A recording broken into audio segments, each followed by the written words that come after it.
اعوذ باللہ من الشیطان الرجیم پناہ مانگتا ہوں میں اللہ کی شیطان مردود سے۔ بسم اللہ الرحمن الرحیم شروع اللہ کا نام لے کر جو بڑا مہربان نہایت رحم والا ہے۔ وما آتاكم الرسول فخذوه وما نهاكم عنه فانتهوا واتقوا الله إن الله شديد العقاب۔ اور جو چیز تم کو پیغمبر صلی اللہ علیہ وآلہ وسلم دیں وہ لے لو، اور جس سے منع کرے اس سے باز رہو، اور اللہ سے ڈرتے رہو، بے شک اللہ سخت عذاب دینے والا ہے۔ يا أيها الذين آمنوا أطيعوا الله ورسوله ولا تولوا عنه وأنتم تسمعون۔ اے ایمان والو، اللہ اور اس کے رسول کے حکم پر چلو اور اس سے روگردانی نہ کرو جبکہ تم سنتے بھی ہو۔ فلا وربك لا يؤمنون حتى يحكموك فيما شجر بينهم ثم لا يجدوا في أنفسهم حرجا مما قضيت ويسلموا تسليما۔ پس تمہارے پروردگار کی قسم، یہ لوگ جب تک اپنے تنازعات میں تمہیں منصف نہ بنائیں اور جو فیصلہ تم کر دو اس سے اپنے دل میں تنگ بھی نہ ہوں بلکہ اس کو خوشی سے مان لیں، تب تک مومن نہیں ہوں گے۔ بسم اللہ الرحمن الرحیم۔ ان الحمد للہ نحمده ونستعینه ونستغفره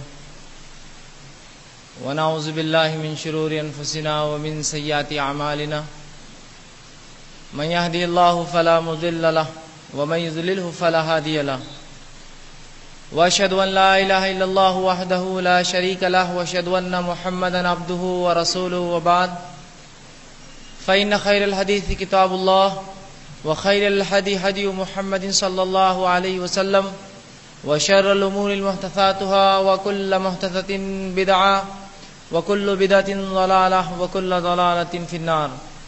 أعوذ بالله من الشيطان الرجيم۔ الحمد لله الذي هدانا لهذا والصلاة والسلام على خاتم النبيين والمرسلين۔ رب اشرح لي صدري ويسر لي أمري واحلل عقدة من لساني يفقهوا قولي، أما بعد۔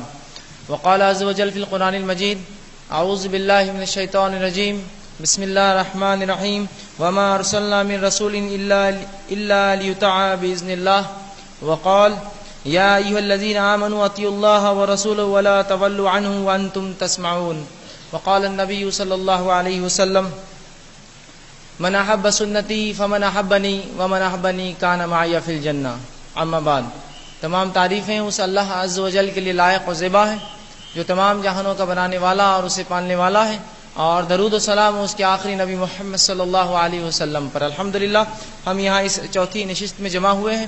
انشاءاللہ العزیز آج کے اس وقفے میں آپ کے سامنے میں چند باتیں سنت کی اہمیت اور بدعت کے تعلق سے رکھنے کی کوشش کروں گا۔ جس طرح سے اس سے پہلے ایک دن پہلے ہم نے یہ بات دیکھی تھی کہ میں نے آپ کے سامنے توحید اور شرک، توحید جس پہ ہم کو عمل کرنا ہے، شرک جو اس کا الٹ تھا، اسی طرح سنت جس کی اتباع کا ہمیں حکم دیا گیا، اور اس کا الٹ جو ہے بدعت۔ انشاءاللہ عزیز مختصر سے اس وقت میں ان دونوں عنوانات پر جو ہے مختصر سی روشنی ڈالنے کی کوشش کروں گا۔ سب سے پہلی چیز تو یہ کہ جس طرح سے میں نے آپ کے سامنے خطبہ پڑھا، اس خطبے میں میں نے آپ کے سامنے 2 آیتیں تلاوت کی اور رسول اللہ صلی اللہ علیہ وسلم کی ایک حدیث میں نے آپ کے سامنے پڑھی۔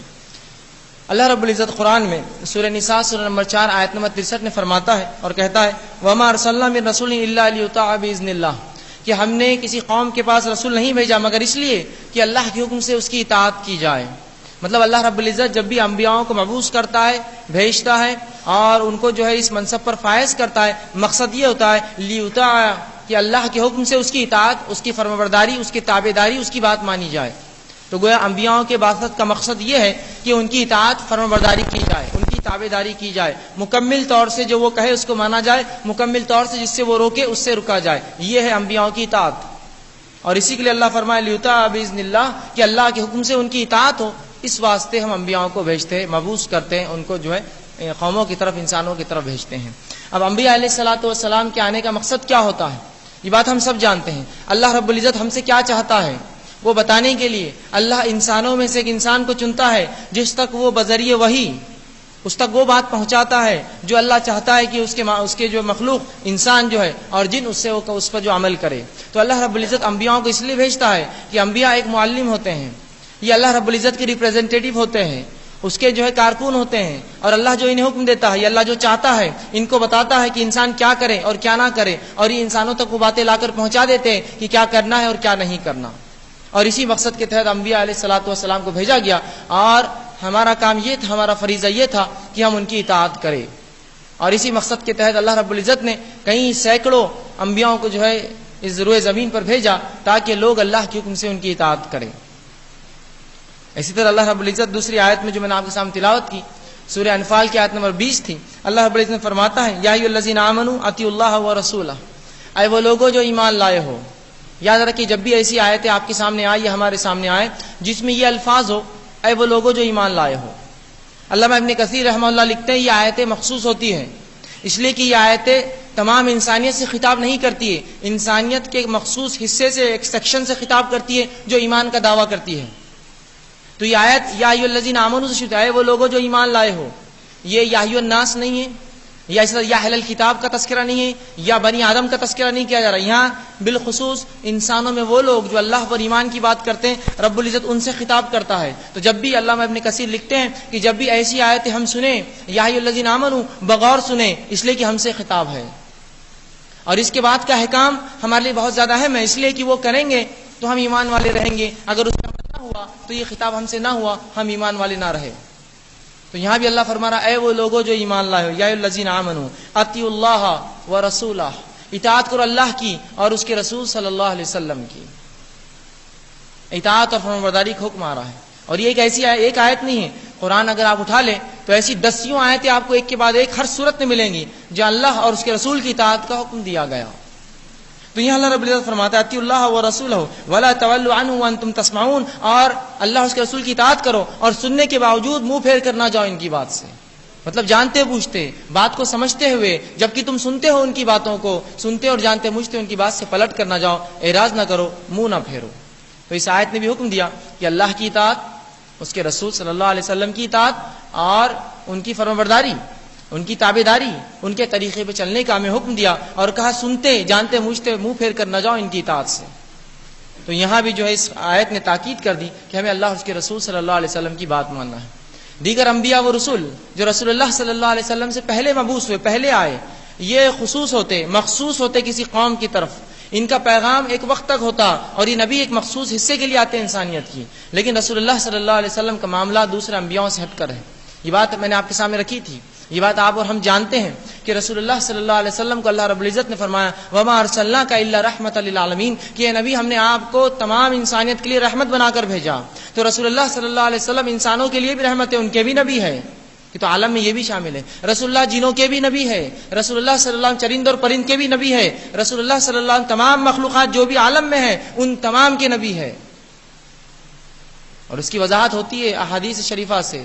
رسول اللہ صلی اللہ علیہ وسلم کی کئی احادیث آپ سنتے ہیں. ایک ممبر تھا جو ایک کھجور کے درخت پہ بنایا گیا تھا، رسول اللہ صلی اللہ علیہ وسلم اس پر کھڑے ہو کر جو ہے خطبہ دیا کرتے، اور یوں ہوا ایک بار کہ رسول اللہ نے اپنا ممبر کی جگہ بدل لی تو عمر ابن خطاب اور ابوبکر صدیق فرماتے ہیں کہ وہ جھاڑ رونے لگا اور اس کی سسکیاں ہم سن رہے تھے. رسول اللہ نے حکم دیا اسے لا کر واپس یہاں لگا دو. ہم نے اس جھاڑ کو لا کر جو ہے رسول اللہ جہاں ممبر رکھا تھا وہاں لا کے لگا دیا. تو آپ ایک جھاڑ کے بھی نبی ہیں. یہ واقعہ بھی آپ نے سنا مسلم کی حدیث، رسول اللہ صلی اللہ علیہ وسلم کے پاس جو ہے ایک شخص نے کہا اللہ کے رسول یہ میرا اونٹ بات نہیں مانتا، میری نافرمان ہے یہ. رسول اللہ اس کے پاس گئے اور اس اونٹ نے رسول اللہ کی جو ہے کان تک اپنا منہ لایا اور کچھ بات کہی. رسول اللہ نے کہا اس نے مجھ سے کہا ایک جو ہے تمہاری جو ہے کمپلین کی کہ تم جو ہے فجر کی نماز میں کوتاہی کرتے ہو اس لیے تمہاری بات نہیں مانتا، تو تم وہ چھوڑ دو کوتاہی، یہ تمہاری بات مانیں گا. تو گویا رسول اللہ جانوروں کے بھی نبی ہے، چرند اور پرند کے نبی ہے، اور جھاڑ اور پہاڑ جو کچھ موجود ہے وما ارسلناک الا رحمۃ للعالمین، عالم میں جو کچھ موجود ہے رسول اللہ ان تمام کے نبی ہے، اور تمام کو آپ کی اطاعت لازم ہے، ضروری ہے. بہرحال رسول اللہ صلی اللہ علیہ وسلم کا معاملہ دوسرے انبیاءوں سے مختلف ہے، اس لیے کہ آپ کا پیغام آپ کی بعثت سے لے کر قیامت تک ہے. دیگر انبیاء کا پیغام ان کی زندگی ان کی حیات ایک مخصوص وقت تک، جب تک کہ دوسرا نبی نہ آ جائے. دوسرا نبی آتا پہلے کی شریعت ختم، دوسرے کی لاگو ہو جاتی. لیکن چونکہ رسول اللہ صلی اللہ علیہ وسلم آخری نبی ہے، انسانیت کی طرف اور تمام عالم کی طرف بھیجے گئے، اب آپ کے بعد کوئی نبی نہیں آنے والا، لہٰذا آپ کی اطاعت تمام انسانوں پر، صرف مسلمانوں پہ نہیں، تمام انسانوں پر فرض اور واجب ہے. جس طرح سے اللہ رب العزت نے سورہ اعراف کی آیت میں 158 میں فرمایا قل یا ایھا الناس انی رسول اللہ الیکم جمیعا، اے نبی آپ لوگوں سے اعلان کر دیجئے میں تم تمام کی طرف جمیعا، تم تمام کی طرف اللہ کا رسول بنا کر بھیجا گیا. رسول اللہ صلی اللہ علیہ وسلم انسانیت کی طرف آئے، انسانیت کا کام ہے کہ رسول اللہ کی اطاعت کرے، اتباع کرے، فرمانبرداری کرے، آپ پر ایمان لائے اور آپ کی کتاب پر ایمان لائے، آپ کے طریقے پر چلے.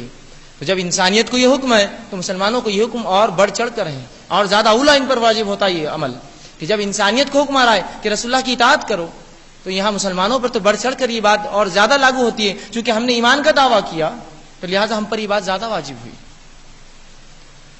تو رسول اللہ صلی اللہ علیہ وسلم کا عمل اسے سنت کہا جاتا ہے اور وہی ہمارا آج کا عنوان ہے. سنت کیا ہے؟ اب سنت کیا ہے جان لیجئے. رسول اللہ صلی اللہ علیہ وسلم کا قول جو آپ نے کہا، آپ کا فعل جو آپ نے کیا، یا آپ کی تقریر جو آپ نے دیکھا لوگوں کرتے اور خاموشی اختیار کی. قول، فعل اور تقریر اس عمل کو کہتے ہیں کہ رسول اللہ خاموش رہے دیکھ کر خاموشی اختیار کری، وہ تقریر ہے. قول اور فعل اور تقریر اور آپ صلی اللہ علیہ وسلم کے اخلاق، آداب، اوصاف، آپ کی سیرت، یہ تمام ملا کر سنت رسول کہلاتی ہے. جب ہم کہیں گے سنت، اس کا معنی عام معنی لغت کا معنی ہوتا ہے طریقہ. سنت کا معنی ہوتا ہے طریقہ. تو رسول اللہ یہاں جب ہم سنت لیکن شرعی اصطلاح میں کہیں گے معنی ہوتا ہے رسول اللہ صلی اللہ علیہ وسلم کا طریقہ. عام معنی ہوتا ہے طریقہ، لیکن جب ہم کہیں گے سنت تو اب شرعی اصطلاح میں سمجھ جائیے رسول اللہ کا طریقہ میں کہہ رہا ہوں. تو رسول اللہ کا جو کہا، جو کیا، جس کو دیکھ کر خاموش رہے، آپ کے اخلاق، آپ کے آداب، جتنے اوصاف، خصلتیں، خصائل آپ کیے، تمام سب ملا کر سنت کہلاتی ہے. یہ ہے سنت. اور اللہ رب العزت نے انبیاءوں کو جو ہے تمام انسانوں کی طرف بھیجا اور تمام گروہ، ہر جگہ جہاں انسانیت بسی وہاں نبیوں کا جو ہے بعثت اللہ رب العزت نے کرتا رہا اور وہاں بھیجتا رہا. اب نبیوں کے بھیجنے کا مقصد ہم جان چکے. نبی کے بھیجنے کا مقصد ہے اللہ کی اطاعت اور اس کی اطاعت، چونکہ نبی کی اطاعت کے بغیر اللہ کی اطاعت نہیں ہو سکتی، اس لیے کہ وہی تو بتاتا ہے ہمیں کیا کرنا اور کیا نہیں کرنا. تو لہٰذا جو نبی کی اطاعت کرے وہ اللہ کی اطاعت کرتا ہے. انشاءاللہ آگے یہ تمام حوالے ہم دیکھیں گے جو ہے قرآن کی آیتوں کے ذریعے اور رسول اللہ کی حدیث کے ذریعے. تو نبی کا طریقہ، نبی نے جو کہا، نبی نے جو کیا، امت کے لیے واجب اور فرض ہے کہ اسی عمل کو ہر معاملے میں، زندگی کے ہر شعبے میں اختیار کرے. تو نبیوں کے آنے کا، بھیج جانے کا مقصد ان کی اطاعت کی جائے، ان کی فرمانبرداری کی جائے، اس لیے کہ رب نے انہیں منتخب کیا ہے کہ ہم لوگ ان کی بات مانیں. تو لہٰذا ان کی اطاعت، اتباع، فرمانبرداری ہم پر واجب اور فرض ہوئی. یہی انبیاء علیہ الصلوۃ والسلام کے بھیج جانے کا مقصد ہے اور رسول اللہ صلی اللہ علیہ وسلم کے بھیج جانے کا مقصد، بعثت کا مقصد وہی ہے. جس طرح اللہ رب العزت نے قرآن میں فرمایا وَلَقَدْ بَعَثْنَا فِي كُلِّ أُمَّةٍ رَسُولًا أَنِ اعْبُدُوا اللَّهَ وَاجْتَنِبُوا الطَّاغُوتَ. سورہ نحل کی آیت 36 میں اللہ نے فرمایا کہ ہم نے تمام انسانیت کی طرف، وَلَقَدْ بَعَثْنَا فِي كُلِّ أُمَّةٍ، جہاں بھی انسانیت بستی تھی ہم نے انبیاء اور رسول کو بھیجا ہے تاکہ وہ حکم دے اللہ کی عبادت کا اور طاغوت سے بچنے کا. اور اس آیت میں کہا کہ ہم نے انبیاء کو اس لیے بھیجا تاکہ اللہ کے حکم سے ان کی اطاعت، ان کی فرمانبرداری اور ان کی اتباع کی جائے. اور رسول اللہ صلی اللہ علیہ وسلم چونکہ سارے عالم کے لیے نبی ہے، سارے عالم کے لیے بھیجے گئے، اور رسول اللہ صلی اللہ علیہ وسلم کو ہم تمام کے لیے اسوہ حسنہ، نمونہ بنایا گیا ہے. نمونہ سمجھتے ہیں آپ؟ آئیڈیل، رول ماڈل، کہ اس کو دیکھو اے مسلمانوں اور چلو، اس کا طریقہ تمہارا طریقہ ہو، اس کی تمام چیزیں تمہارے جو زندگی میں چل کے. تو رسول اللہ صلی اللہ علیہ وسلم جب بھیجے گئے، آپ کی بعثت کا مقصد تھا ہم ان کی اطاعت کریں اور اتباع کریں اور آپ صلی اللہ علیہ وسلم کی فرمانبرداری کریں، جس کے تعلق سے قرآن نے یوں فرما رکھا لقد کان فی رسول اللہ اسوۃ الحسنہ، کہ اے مسلمانوں اللہ کے رسول صلی اللہ علیہ وسلم میں تمہارے لیے بہترین نمونہ ہے. لمن کان یرجو اللہ والیوم الآخر، جو ایمان رکھتا ہے اللہ پر اور یوم آخرت پر، وذکر اللہ کثیرا، اور اللہ کو کثرت سے یاد کرتا ہے. تو ایسے شخص کے لیے ضروری ہے اللہ کی اور اس کے رسول کی اطاعت کرے اور رسول اللہ کو رول ماڈل مانے. لقد کان فی رسول اللہ اسوۃ الحسنہ، کہ رسول اللہ میں بہترین رول ماڈل ہے، آئیڈیل ہے ہمارے لیے. اب آئیے کیا ہماری زندگیوں میں واقعی میں رسول اللہ صلی اللہ علیہ وسلم کو رول ماڈل اور آئیڈیل ہم مانتے ہیں؟ اپنی زندگی کا سب موازنہ کریں، ہم سب کیا واقعی میں رسول اللہ صلی اللہ علیہ وسلم کو ہم رول ماڈل مان رہے ہیں؟ کیا واقعی میں آپ کی اطاعت کے مطابق ہماری زندگی گزر رہی ہے؟ کیا واقعی میں ہماری دن اور رات اور صبح اور شام اور سر کے بال سے لے کر پیر کا ناخن اور پیدائش سے لے کر ہماری موت، کیا یہ رسول اللہ صلی اللہ علیہ وسلم کے طریقے پر ہے؟ اگر ہاں تو پھر تو معاملہ بہت اچھا ہے، اگر نہ تو پھر تو معاملہ بگاڑ ہے، بہت زبردست بگاڑ ہے، اس کو بدلنے کی ضرورت ہے آج. اور آج سنت رسول کو ہم نے مذاق سمجھا، کھلواڑ کا موضوع بنایا. کہ اگر اطاعت اور رسول اور اتباع رسول کی بات کی جاتی ہے یا کوئی کہتا ہے کہ اللہ کی کتاب اس کے رسول صلی اللہ علیہ وسلم کی بات مانو تو کہتے تم فلاں فرقے سے تعلق رکھتے ہو. بات یہ ہے کہ اگر کوئی شخص اچھی بات کہے لیکن وہی بات کوئی برا آدمی بھی کہتا ہے تو کیا اس برے آدمی کی وجہ سے اس اچھے آدمی پہ وہی الزام لگائیں گے؟ جب بھی آتی اللہ کی بات مانو رسول کی بات مانو تم تو وہ لگ رہے مجھے، تم تو فلاں فرقے کے لگتے ہو، فلاں جماعت کے لگتے ہو. کیا اللہ اور اس کے رسول سے ہٹ کر کوئی تیسری چیز آپ یا میں لا سکتے ہیں؟ مجھے بتائیے شریعت کے اندر. یہ بنیاد ہے تمام چیزوں کی. لیکن جب بھی اس کی بات کی جاتی ہے تو عجیب معاملہ ہوتا ہے. علامہ ابن قیم الجوزی رحمہ اللہ لکھتے ہیں کہ سنت پر عمل، وہ اپنے زمانے میں آج سے 750 سال پہلے ان کا زمانہ گزرا ہے، وہ لکھتے ہیں سنت پر عمل کرنا ہمارے زمانے میں ایسا ہے کہ اگر ہم سنت کو اختیار کرتے ہیں تو ہم مسلمانوں کے معاشرے میں اجنبی ہو جاتے ہیں. وہ ان کے زمانے میں لکھتے ہیں 750 سال پہلے کہ اگر ہم آج کے زمانے میں سنت پر عمل کرتے ہیں تو ہم اپنے معاشرے میں اجنبی ہو جاتے ہیں. اور آج تو یہ بات 100% سچ آ رہی کہ ہم اگر سنت پر آج عمل کرتے ہیں ہمارے معاشرے میں ہم کو عجیب ڈھنگ سے دیکھا جاتا ہے. یہ کون لوگ آ گئے؟ کیا ان کا معاملہ ہے؟ کہاں سے یہ شروع ہوئے؟ یہ تو نئے دکھ رہے ہیں، فلاں اور فلاں اور فلاں ہیں. چونکہ سنت ہم کھو چکے ہیں اپنی زندگیوں سے. اب جب کوئی شخص سنت کی بات کرتا ہے تو کہتے ہیں تو نئی بات دکھ رہی ہے، تو نئی وہ نہیں ہے جو آپ نے سنی، نئی وہ ہے جو آپ کر رہے ہیں. اصل بات تو وہ ہے جو اللہ کی کتاب اس کے رسول صلی اللہ علیہ وسلم سنت میں ہے موجود. اگر وہ موجود ہے جب تھی تو آج تک اتنی حق ہے اور قیامت تک اتنی حق ہوں گی. پھر چاہے کوئی عمل کرے نہ کرے اس پہ یا نہ کرے اس پہ، وہ بات اتنی ہی سچ ثابت ہوں گی ہر زمانے میں، ہر دور میں. تو آج ہم نے سنت کو اجنبی قرار دے دیا. ہمارے معاشرے میں اگر کوئی شخص سنت کی بات کرتا ہے، سنت پہ عمل کی بات کرتا ہے، سنت کو زندہ کرنے کی کوشش کرتا ہے، تمام معاشرہ اس کو گھور گھور کر دیکھتا ہے، اجنبیت سے دیکھتا ہے اس کو. ایک مسلمان اپنے معاشرے میں، مسلمان معاشرے میں اسلام پر چل کے اجنبی ہو جاتا ہے. ایک شخص ہے جس نے یہ طے کیا کہ میں سنت رسول کو زندہ کروں گا، میرے گھر، میرے خاندان، میرے بستی میں کوئی داڑھی نہیں رکھتا ہے، میں آج داڑھی رکھوں گا اور شروع کروں گا. تمام مسلمان، میں غیر مسلموں کی یا دوسروں کی بات نہیں کرتا ہوں، تمام مسلمانوں سے گھر کر دیکھتے اسے کیا ہو گیا. یہ بات کہیں بھی جاتی، کل تک اچھے تھے بیٹا، آج کیا ہو گیا تم کو؟ طے تو کر لیا نا، داڑھی پکی ہے، دیکھو سوچ لو، بعد میں نہیں بولنا. 40 دن اور 50 دن کا مسئلہ اور یہ اور وہ اور 1000 باتیں اس سے کی جا رہی ہے، جبکہ ایک ایسی سنت ہے جو فطری طور سے قدرتی آ جاتی ہے. اس کے لیے محنت بھی، نماز کے لیے جاؤ، وضو کرو، یہ تو قدرتی مرد ہے، آ گئی، اس کو ہو گیا معاملہ ختم. تو اس سنت پر بھی عمل گرا ہے، اس معاشرے کے اندر عمل کرنا گرا ہے اس معاشرے کے اندر. اس کے بعد اور سنتیں اگر ہم بتائیں یا اور سنتوں کی طرف جائیں، وہ تو اجنبیت کا معاملہ ہو جاتا ہے. چاہے پھر معاملہ توحید کا ہو، چاہے پھر معاملہ نماز کا ہو، چاہے پھر معاملہ روزوں کا ہو، چاہے پھر معاملہ زکوٰۃ اور حج کا ہو، تمام میں اگر کوئی کہ یہ سنت ہے تو کہتے ہیں آپ نے نئی بات کی. ارے نہیں، وہ نہیں ہے جو وہ کہہ رہا ہے، نہیں وہ ہے جو ہم کر رہے ہیں آج زمانے میں. اگر رسول اللہ صلی اللہ علیہ وسلم کی سنت سے وہ ثابت ہے تو وہ بات اتنی ہی نہیں اچھی، بہتر ہے، اتنی ہی پرانی ہے جتنے رسول اللہ صلی اللہ علیہ وسلم یہ دین ہے اتنی ہی پرانی ہے. اور اگر رسول اللہ کی سنت میں وہ بات نہیں ہے تو پھر جان لیجئے پورا معاشرہ بھی اگر وہ کام کرے وہ کبھی کام صحیح نہیں ہو سکتا. یاد رکھیے، اگر ایک فرد بھی اس دنیا میں سچے اسلام پر عمل کرے تو وہ حق پر ہے. اکثریت اور اقلیت کا اسلام میں کوئی تقاضا نہیں ہے، اس لیے کہ جب اسلام دنیا میں آیا صرف ایک شخص کے ذہن میں وہ بات تھی، رسول اللہ صلی اللہ علیہ وسلم، اور پوری دنیا اس کے خلاف کھڑی تھی. مجوس اور یہود اور جو ہے مشرکین مکہ تمام کے تمام اس شخص کو محمد صلی اللہ علیہ وسلم سے دیکھ رہے تھے، اس نے کیا بات لائی ہے، یہ تو ہمارے خلاف جا رہا ہے.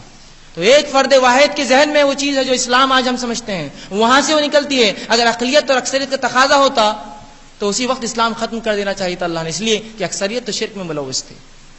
شریعت میں کوئی اکثریت اقلیت کا تقاضا نہیں. شریعت میں یہ ہے دلیل کس چیز کی ہے، اللہ کی کتاب اس کے رسول کی سنت ثابت ہے تو بس وہ بہر بات درست ہے، اگر نہیں ہے تو اس بات کو چھوڑ دیجیے اللہ کے لیے. لیکن آج جب سنت کی بات ہوتی ہے، سنت پر عمل کی طرف بلایا جاتا ہے تو پہلے تو سنت منمانی ایجاد کی گئی، سنت منمانی ایجاد کی گئی. اور اگر کوئی کہے کہ بھائی یہ کہاں سے لائے ہو تو کہتے ہو تم میرے کو بھٹکے ہوئے دکھ رہے ہیں، اس لیے کہ تمہیں سوال کیا. ہم نے اپنے باپ سے سوال نہیں کیا آج تک. میرا سوال یہ ہے ان لوگوں سے جو لوگ پوچھتے ہیں، تحقیق کا مادہ رکھتے ہیں کہ پوچھتے ہیں کیوں یہ عمل کیا جا رہا ہے، جو ان سے کہتے ہیں کیا تم نے فلاں کیا، اپنے باپ سے ہم نے کبھی نہیں پوچھا، تم کون ہوتے پوچھنے والے. یاد رکھیے کیا دنیا میں بھی یہی ہماری معصومیت ہے جو دین میں اختیار کیا ہم نے؟ دین میں ہم کو کچھ نہیں معلوم، بڑوں کو دیکھا ہم کر رہے ہیں. تو کیا دنیا میں بھی یہ معصومیت آپ اختیار کرتے ہیں؟ مجھے بتائیے. آپ کو میں مثال دیتا ہوں ایک ادنا سے جوتے کی مثال اس لیے دے رہا ہوں کہ کتنا ہی مہنگا ہو، 1 لاکھ کا بھی ہو تو پیر میں آتا ہے، اس لیے مثال دے رہا ہوں اس کی بات سمجھانے کی. لاکھ کا بھی ہو تو کوئی سر پہ لے کے نہیں گھومتا 10 دن کی جوتا میں نے 1 لاکھ کا لیا، وہ لیتے ہی پیر میں آتا ہے۔ آئیے جوتے کی مثال سے بات سمجھتے ہیں، تحقیق کا مادہ کس کو کہتے ہیں۔ ایک جوتا خریدنے کا آپ نے ارادہ کیا، اس رمضان کی مثال لے لیجیے، صرف اس رمضان میں ارادہ کیا جوتا لینا ہے۔ جوتا لینے کے لیے جو ہے دوستوں سے مشورہ ہوتا ہے، جوتا کہاں سے لوں، کون سی کمپنی کا لوں، کس مارکیٹ سے لوں، ریٹیلر کتنے اور ہول سیلر کتنے ہیں، سپر اسٹاکسٹ ہے کیا اس اورنگ آباد میں اس جوتے اور اس کمپنی کا، تو پھر پہلے کمپنی طے کی جاتی ہے، پھر مارکیٹ ریسرچ اور سرچ چالو ہوتی ہے کہ یہ دکان سے وہ دکان سے بھاؤ اور تاؤ ہوتا ہے۔ یہ تمام تر چیزیں کیوں ہو رہی ہے مجھے بتائیے۔ ہم تو بڑی معصوم قوم ہے، کچھ سوچتے کرتے نہیں، بس گئے اور لے لیا۔ نہیں، تحقیق ایسا نہ ہو جوتا لے لوں مہنگا اور خراب، چیز سستی سے سستی ملے، اچھی سے اچھی ملے۔ تحقیق کوششیں ہو رہی ہے اس کے لیے، کوریرا جا رہا ہے، ایک سے دوسری دکان جایا جا رہا ہے، فلاں سے فلاں کیا جا رہا ہے، ایک مارکیٹ سے دوسرے مارکیٹ جا رہے ہیں ایک ادنا سے جوتے کے لیے، لیکن جب معاملہ دین کا آیا اس میں بات مت کیجیے، بس جو چل رہا ہے چلنے دیجیے۔ تو کیوں دین میں معصومیت ہے، یہ دنیا میں کیوں یہ معصومیت اختیار نہیں کرتے ہم لوگ کہ جو چل رہا ہے بس چلنے دو، جو مل رہا ہے وہ لے کر آ جاؤ؟ نہیں، کتنے میں ہے، کہاں سے لایا، ہول سیل کہاں گا، وہاں سے لیتے کیا، یہاں جائیں گے کیا، اس بازار سے لیں گے کیا، اس بازار سے تحقیق کرو، وہ دکان نے اتنا بولا تم کتنے میں دو گے۔ تمام تر چیزوں کے ایک ادنا جوتا جو پیروں میں آتا ہے سو خریدا جاتا ہے۔ کیا دین میں کبھی ہم نے تحقیق کی کہ میرا یہ عمل توحید، میرا عمل نماز، میرا یہ عمل زکوٰۃ، میرا یہ عمل حج، میرے عمل روزے، میرے اچھائی کا حکم دینا، میرا لوگوں کو برائی سے روکنا، میرا غسل اور میرا وضو اور تمام تر چیزیں جو عبادتیں ہیں، کیا میں نے رسول اللہ صلی اللہ علیہ وسلم کی زندگی میں دیکھا ان چیزوں کو، کیا پایا ان اعمال کو؟ کہیں ایسا تو نہیں ہے کہ میں منمانے طور سے یہ کام کر رہا ہوں اور ہمارا معاملہ اسی طرح سے ہو گیا آج کہ تمام چیزوں میں ہم جو منمانی کرنے لگے ہیں، ہر چیز کو جو ہے منمانے ڈھنگ سے ہم چلاتے ہیں اور دین کے اندر معصومیت اختیار کرتے ہیں۔ اور ایسی معصومیت یاد رکھیے، معصومیت قیامت دن اللہ کے سامنے نہیں چلیں گی۔ اللہ جب آپ کہیں گے اللہ مجھے کیا پتا تھا، بڑوں نے کہہ دیا میں نے عمل کر لیا، اللہ کہیں گا وہی بڑے جب تجھے یہ کہہ رہے تھے فلاں لڑکی شادی کر، تو نے کہا نہیں میں نہیں کر سکتا، زندگی کا سوال ہے، زندگی کا سوال ہے، تو تو نے آخرت کا سوال کیوں نہیں کیا کہ میں آپ کی بات کیوں سنوں اگر کتاب و سنت سے ثابت نہیں ہے تو؟ سیدھی سی بات ہے، اصول ہے۔ جب دنیا میں عقل لڑا رہا ہے، پتا ہے کہ اگر لڑکی اچھی نہ ہو اور مجھے پکڑا دی جائے تو میں پھنس جاؤں گا، تو پھر یہ کیوں نہیں سوچا کہ سنت رسول سے ہٹ کر یہ عمل ہوگا تو میں قیامت دن کیا جواب دوں گا اپنے رب کو؟ تو یہاں جواب دہی کا مادہ ہے، وہاں کی جواب دہی بھول گئے، اس لیے کہ یہاں کیش دکھ رہا ہے، وہ ادھار معاملہ ہے نا، قیامت دکھی نہیں، ابھی آخرت آئی نہیں، لیکن یاد رکھیے بہت زیادہ نزدیک ہے ہم سے، بہت زیادہ نزدیک۔ کب موت آ جائیں گی ہمیں پتہ نہیں، یاد رکھیے کب موت آ جائیں گی پتہ نہیں۔ پتہ نہیں جو پچھلے رمضان کتنے لوگ یہاں تھے آج نہیں ہیں، اور اگلے رمضان جب ہم پھر جمع ہوں گے ہو سکتا بہت سے ہم میں سے نہ ہوں، تو ہمیں پتہ نہیں ہے۔ تو اس سے پہلے کہ کوئی بھی کام کرو، دنیا میں جو تحقیق کا مادہ ہے دین میں بھی اس کو استعمال کرو، جانچو اور پرکھو، کہیں ایسا تو نہیں میں خاموشی سے آنکھ بند کر کسی پیچھے لگ گیا اور اس نے لے جا کے گڑھے میں مجھے گرا دیا۔ دنیا میں جیسی تحقیق کرتے ہیں ویسے تحقیق دین میں بھی کیجیے۔ اب میں یہ نہیں کہہ رہا ہوں کہ بہت بڑے علامہ بننے کی ضرورت ہے، آپ چھوٹی موٹی باتیں تو جان سکتے ہیں جو کم از کم فرائض سے متعلق ہو۔ آج کا معاملہ یہ ہے کہ اگر کوئی شخص کہے صف بندی کے آداب یہ ہے، صف ایسی ہو، گو علماء کی باتیں 1000 بار سن رہے ہیں، صف بندی کے آداب بتائے جا رہے ہیں کہ صف ایسی ہو، صف میں جگہ نہ ہو، کاندھے سے کاندھا لگے، قدم سے قدم رکھو، شیطان کو آنے نہ دو، سینوں کو باہر نہ نکالو۔ رسول اللہ کے تعلق سے رسول اللہ نیزہ لیتے اور صفوں کو درست کرتے امامت سے پہلے، پھر جا کر کھڑے ہوتے اور فرماتے، بخاری کی روایت ہے کہ صفوں کو درست کرو، فإن التصفیۃ الصفوف من تمام الصلاۃ، کہ صفوں کو درست کرنا نماز کے قائم کرنے میں ہے۔ لیکن اگر آج کو بولے صفوں کو درست کرو، تم فلاں جماعت سے لگ رہے ہم کو، یہ تو رسول اللہ کی سنت ہے، کیوں ہم نے سنتوں کو بھی بانٹ دیا الگ الگ اعتبار سے، جماعتی اور علاقائی اور رنگت کے اور ملکوں کے اعتبار سے۔ یہ ہماری آج حالت ہوگی سنت کے معاملے میں کہ یہ سنت کی صفوں کو درست کرو۔ یہ تو معمولی چیزیں بتا رہا ہوں اس لیے کہ ابھی نماز تو باقی ہے، روزہ تو باقی ہے، زکوٰۃ اور تمام چیزیں باقی ہیں۔ یہ بنیاد ایسی چھوٹی چھوٹی باتیں جو تکمیل کو پہنچاتی ہے اپنی ہماری عبادتوں کو، انہی کا ہم کو علم نہیں۔ وضو کب ہوا، وضو کب ٹوٹا، فلاں معاملے میں کیا کرے، فلاں کیا کرے، اولاد کی پیدائش ہے، کسی کی موت کے وقت کیا کرے، نکاح اور بیاہ ہمارے کیسے ہو، ہر معاملے منمانی چل رہی ہے۔ اور ہم نے ایک الگ ہی طرز اور طریقہ اختیار کیا، دین الگ اور دنیا الگ۔ جب مسجد میں ہے تو اس سے بہتر مسلمان نہیں ہے کوئی دنیا میں، اور جب تجارت میں ہے تو اس سے بدترین دھوکے باز آدمی نہیں ہے، کہ تو مسجد تو مسلمان ہے، تجارت پہ اس کو تجارت کر رہا ہے، بزنس مین ہے۔ تو دنیا اور دین نے فرق کیا اور سنتوں کو دھیرے دھیرے کر کر آج مکمل طور سے زندگی سے ہم نے نکال دیا کہ اگر آج کوئی سنت کی بات کرتا ہے تو لوگ اس کا مذاق اڑاتے ہیں۔ اللہ کے لیے جب کوئی شخص کوئی بات کہے کم از کم کان دھر دیجئے، کوشش کیجئے کہ اس نے کہاں سے کی پوچھ لیجئے. ایسا نہ ہو کہ مذاق اڑا دے اور بعد میں پتہ چلے رسول کی سنت ہے، پھر دلوں میں پچھتاتے رہے زندگی بھر کہ کیوں میں نے مذاق اڑایا تھا. تو کم از کم کان دھر دیا کیجئے، کوئی کہے یہ سنت ہے تو پوچھ لیا کیجئے کہاں سے آپ کو پتہ چلا، اور مذاق نہ اڑائے اس کا جب تک کہ تحقیق نہ ہو جائے کہ اس نے غلط کہا ہے یا صحیح کہا. بہرحال تو نبیوں کی بعثت کا مقصد ان کی اطاعت ہوتا ہے، ان کی اطاعت ہوتا ہے. اور رسول اللہ صلی اللہ علیہ وسلم کی بعثت کا مقصد یہی ہے. آپ کو اللہ رب العزت نے آئیڈل اور نمونہ بنایا ہے، لیکن آج اس نمونے کو ہم نے چھوڑ دیا. اس کا نتیجہ کیا ہوگا؟ ایک آیت اللہ رب العزت نے سورہ نساء کی آیت نمبر 69 سورہ نساء سورہ نمبر 4 آیت 69 میں اللہ نے فرمایا یا ایھا الذین آمنوا اطیعوا اللہ ورسولہ، کہ اے وہ لوگوں جو ایمان لائے ہو، یا ومن یطع اللہ ورسولہ، کہ جو اطاعت کریں گے اللہ اس کے رسول کی، فاولئک مع الذین انعم اللہ من النبیین والصدیقین والشہداء والصالحین وحسن اولئک رفیقا، تو وہ قیامت کے روز ساتھ ہوں گا ان لوگوں کے جو نبی ہے، صدیقین، شہداء اور صالحین ہیں، اور حسن اولئک رفیقا، کیا ہی بہترین ساتھی ہے. اس آیت کے شان نزول کے تعلق سے آپ تفسیریں اٹھائیے، اس میں جو ہے مفسرین لکھتے ہیں کہ رسول اللہ صلی اللہ علیہ وسلم کے پاس ایک انصاری صحابی آئے اور کہا اللہ کے رسول صلی اللہ علیہ وسلم، وہ غمزدہ تھے بہت، ان کے چہرے پہ غم تھا. رسول اللہ نے بلکہ ان سے سوال کیا کیا بات ہے، تم غمزدہ دکھ رہے ہو، پریشان دکھ رہے ہو؟ تو کہا اللہ کے رسول ایک غم مجھے کھایا جا رہا ہے، وہ غم یہ ہے کہ دنیا میں آپ کا چہرے مبارک دیکھے بغیر نہ ہم سو سکتے، نہ اٹھ سکتے، نہ بیٹھ سکتے ہیں. ہم تڑپ جاتے ہیں جب آپ کو نہیں دیکھتے، دوڑ کر آتے ہیں، آپ کا چہرے مبارک دیکھتے ہیں، آپ کی صحبت میں بیٹھتے ہیں، ہمیں سکون آتا ہے اور اطمینان آتا ہے. میں یہ سوچ کے غم کھا رہا ہوں کہ قیامت کے روز ہمارا کیا معاملہ ہوگا، ہم آپ سے الگ ہوں گے، آپ کا حساب انبیاء میں ہوگا اور ہم عام لوگوں میں ہوں گے، تب تو آپ کا چہرے مبارک ہم نہ دیکھ سکیں گے. یہی غم مجھے دنیا میں کھایا جا رہا ہے. رسول اللہ صلی اللہ علیہ وسلم خاموش رہے. کیا جواب دیتے؟ قرآن کی یہ آیت نازل ہوئی جو میں نے آپ کے سامنے تلاوت کی، وَمَن يُطِعِ اللَّهَ وَرَسُولَهُ فَأُولَٰئِكَ مَعَ الَّذِينَ أَنْعَمَ اللَّهُ مِنَ النَّبِيِّينَ وَالصِّدِّيقِينَ وَالشُّهَدَاءِ وَالصَّالِحِينَ وَحَسُنَ أُولَٰئِكَ رَفِيقًا، کہ جو کوئی اللہ اس کے رسول کی اطاعت کرے تو وہ روز قیامت نبیوں کے ساتھ، صدیقین کے ساتھ، شہداء اور صالحین کے ساتھ ہوں گا. وَحَسُنَ أُولَٰئِكَ رَفِيقًا، اور کیا ہی بہترین ساتھی ہے یہ.